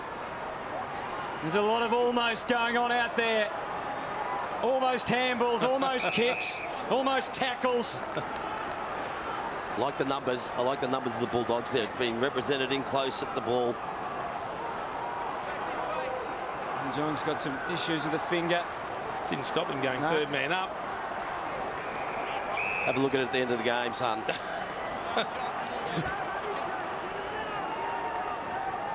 They're up against one of the best teams we've ever seen in this sort of situation too. They make the right choices at the right times. They play well under pressure, the Swans. They normally win from this position, don't they? They do. 3 minutes remaining, though. It's not easy to take it from one end of the ground to the other. Oh, is that Kennedy, a Bontempelli, stole it. Compelling stuff for the Dogs. Deep again, and that'll suit them nicely. Even that last stoppage, did you see Pike tried to hit it over the back into the corridor? Hanbury was on the burst, just didn't quite get there. They'll try and open things up when they get the opportunity. Luke Beveridge, pensive, can hardly bear to watch, but at the moment, his team is giving him everything he could possibly ask and more. Roughhead over the top. It's still there. Bontempelli! Oh. And it's out on the full. Well, now it's the Bulldogs that have got a spare in defence. And that's okay because they're in front. So you don't mind them shoring up what's happening down back. Well, still prepared to go across the ground. They have to now. Have to take a chance. Laidler. Great spoil. Busy intersection. Easton Wood's been superb. Massive. Thumped it to McRae. Not the right time for fumble, but his recovery was outstanding. Gets it as close to goal as he can. Dixon flies. Dalehouse. They're all having a crack. Pike. Hanbury. Flicks out to Kennedy. They can't get it out of there, the Swans. Great pressure from the Bulldogs. It's sensational stuff. Rovat! Rovat towards goal! And he misses. 2 minutes, 11 seconds to go. Look out. They're on high alert now. Here comes Buddy into the picture. No mark. Didn't mark. Tackled strongly. Didn't have it, Lin Jong, when he got slung to the ground. Hanbury tried his best, but they can't get it out of there. The Bulldogs are giving it everything and more. Chance. Dixon, Honeychurch, Mitch into the square. Dalehouse got crunched. Bodies flying everywhere at the SCG. It's all on the line. Now the Swans get their opportunity. Franklin on his own. A minute 44. Kennedy goes for broke through the middle. Jack, Roughhead, thumps it back. Comes to Franklin. Has to react. Tried to dismiss. Stringer, he couldn't. They won't be denied, the Western Bulldogs. Dixon comes through. Smart play. Didn't want to rush. McRae crafts the kick inboard. The spoil was good from Laidler. It's still there for them. A minute 20. Jenner's desperate. Trying to charge through his Rampy. Can't. He can. And he gets it back to the middle. The crowd on their feet. Hanbury out on his legs. desperate, diving. Everybody is Easton Wood, magnificent. Oh, well done. Absolutely magnificent. So was Rovat. Johannesen, we're inside a minute now. What a game. Everyone is completely spent. The kick back to the middle. They're going to find something. Play on, big Pike man. thinks it's touched off the boot. Better wake up soon. Rovat breaks the tackle. Clean pair of heels and kicks it for his life as long and as strong as he can. And there's 36 seconds, and surely now. That's a brilliant kick. That's a brilliant kick. Brilliant kick. Now, can they set up? The crowd didn't like the play on call against Pike's mark in the middle, but can the Bulldogs set up and hold it in? They've pushed up. Well, everyone is converging on this throw-in. The Western Bulldogs hanging on. The Swans, in one big move, could still steal the game. This has been an amazing effort. Stringer, what a back battle. to the square. We're down to 22 seconds. Swans have to win it. They can't make any mistakes from here. It's possible. What a kick. It is possible now. McVeigh, 13 seconds. Just a foot race. Oh, it's on. Chase. Chase for your life as hard as you can. The flashpoint, 5 seconds out. They'll hang on, the Dogs. They are going to hang on. Mark this date down, Western Bulldogs fans. Saturday, May the 2nd, 2015. This club. Oh, this is just amazing. Look at these scenes. Look at the scenes. They're just out on their legs. The Swans players and the Bulldogs are trying to muster up together, celebrate and congratulate one another. It's a massive victory, isn't it, for this football club? This is it's a season-defining victory. It's a sort of victory that makes a young group, gives them incredible belief. And the resilience. How they just kept coming. Well, the fact that they got down and then found a way when it looked like they had no legs to kick another goal to get back in front. The crowd don't like it, but hey, that doesn't bother the Western Bulldogs. They came here on a mission, and it's mission accomplished. Young team. Outstanding stuff. Woo. Good to see. Great for football. Was it touched off the boot? Well, Yes. it looks like Yes. it, yes. And the umpire called it. Now, the players didn't hear it. The crowd obviously didn't hear it. He thought it was a mark. Let's go down to Barry Hall with a man that he must be enjoying football, Baz. Thanks, Hano. What a fantastic feeling down here. What a win for the boys. What are you feeling at the moment? How do you not get emotional about footy? That's one of the best. It's the best game best win I've ever been a part of. We know how good Sydney are. They've been a great club for a long, long time, and we're just starting out. But that was pretty special. You must be pretty proud of this young group. You're the leader. You stood up today. You led from the front. But some of the young players you got here, some of the efforts they put in that last quarter, they're out on their feet. They were out on their feet. You know, both sides went toe to toe all day. And, you know, we won really. We looked really. You know, it was pretty football last week, and this is a much different style of game. You know, the weather and we rose to the occasion, and I couldn't be prouder, not just of the boys, but the club and the supporters in general. And these are the type of wins that you can really build off now. Yeah, you know, really good teams win away, and we haven't been able to do that for a long time, so today was a really good start. Well, go and enjoy, mate. You deserve it. Thanks, mate. Oh, what an incredible win. And doesn't he lead from the front? Bob Murphy, his leadership since taking over the captaincy, Bomber, has been outstanding. Another 24 possessions from him. He kicks at 76%. He's the one they want using the footy. What is this win going to mean to this group? Oh, I think it's going to set them up for the future if things haven't already been set up for the future anyway. But just Bob Murphy getting the ball in the best part of the ground, carrying the ball through the middle, that is leadership. And he's in charge of a group of young players that have got not only ability, but they play footy the right way. Scenes of elation at the SCG. This is every reason to think it's the making of the Western Bulldogs. And why not? This is a win to be savoured, Sandy. Indeed it is. Well done, Jason, and well done to the Western Bulldogs. This was like a final, and the atmosphere was just fantastic. And it's going to be so interesting to watch this young side grow and develop, because they have a future. When you think back probably 8 months ago, they were a bit of a rabble. Well, I tell you what, they've got their house in order, and they are a team to be reckoned with. They accounted for Adelaide in no uncertain fashion last week. They knew this was a step up, and they've done it again, this time against the Sydney Swans, last year's grand finalists, winning an absolute thriller by 4 points.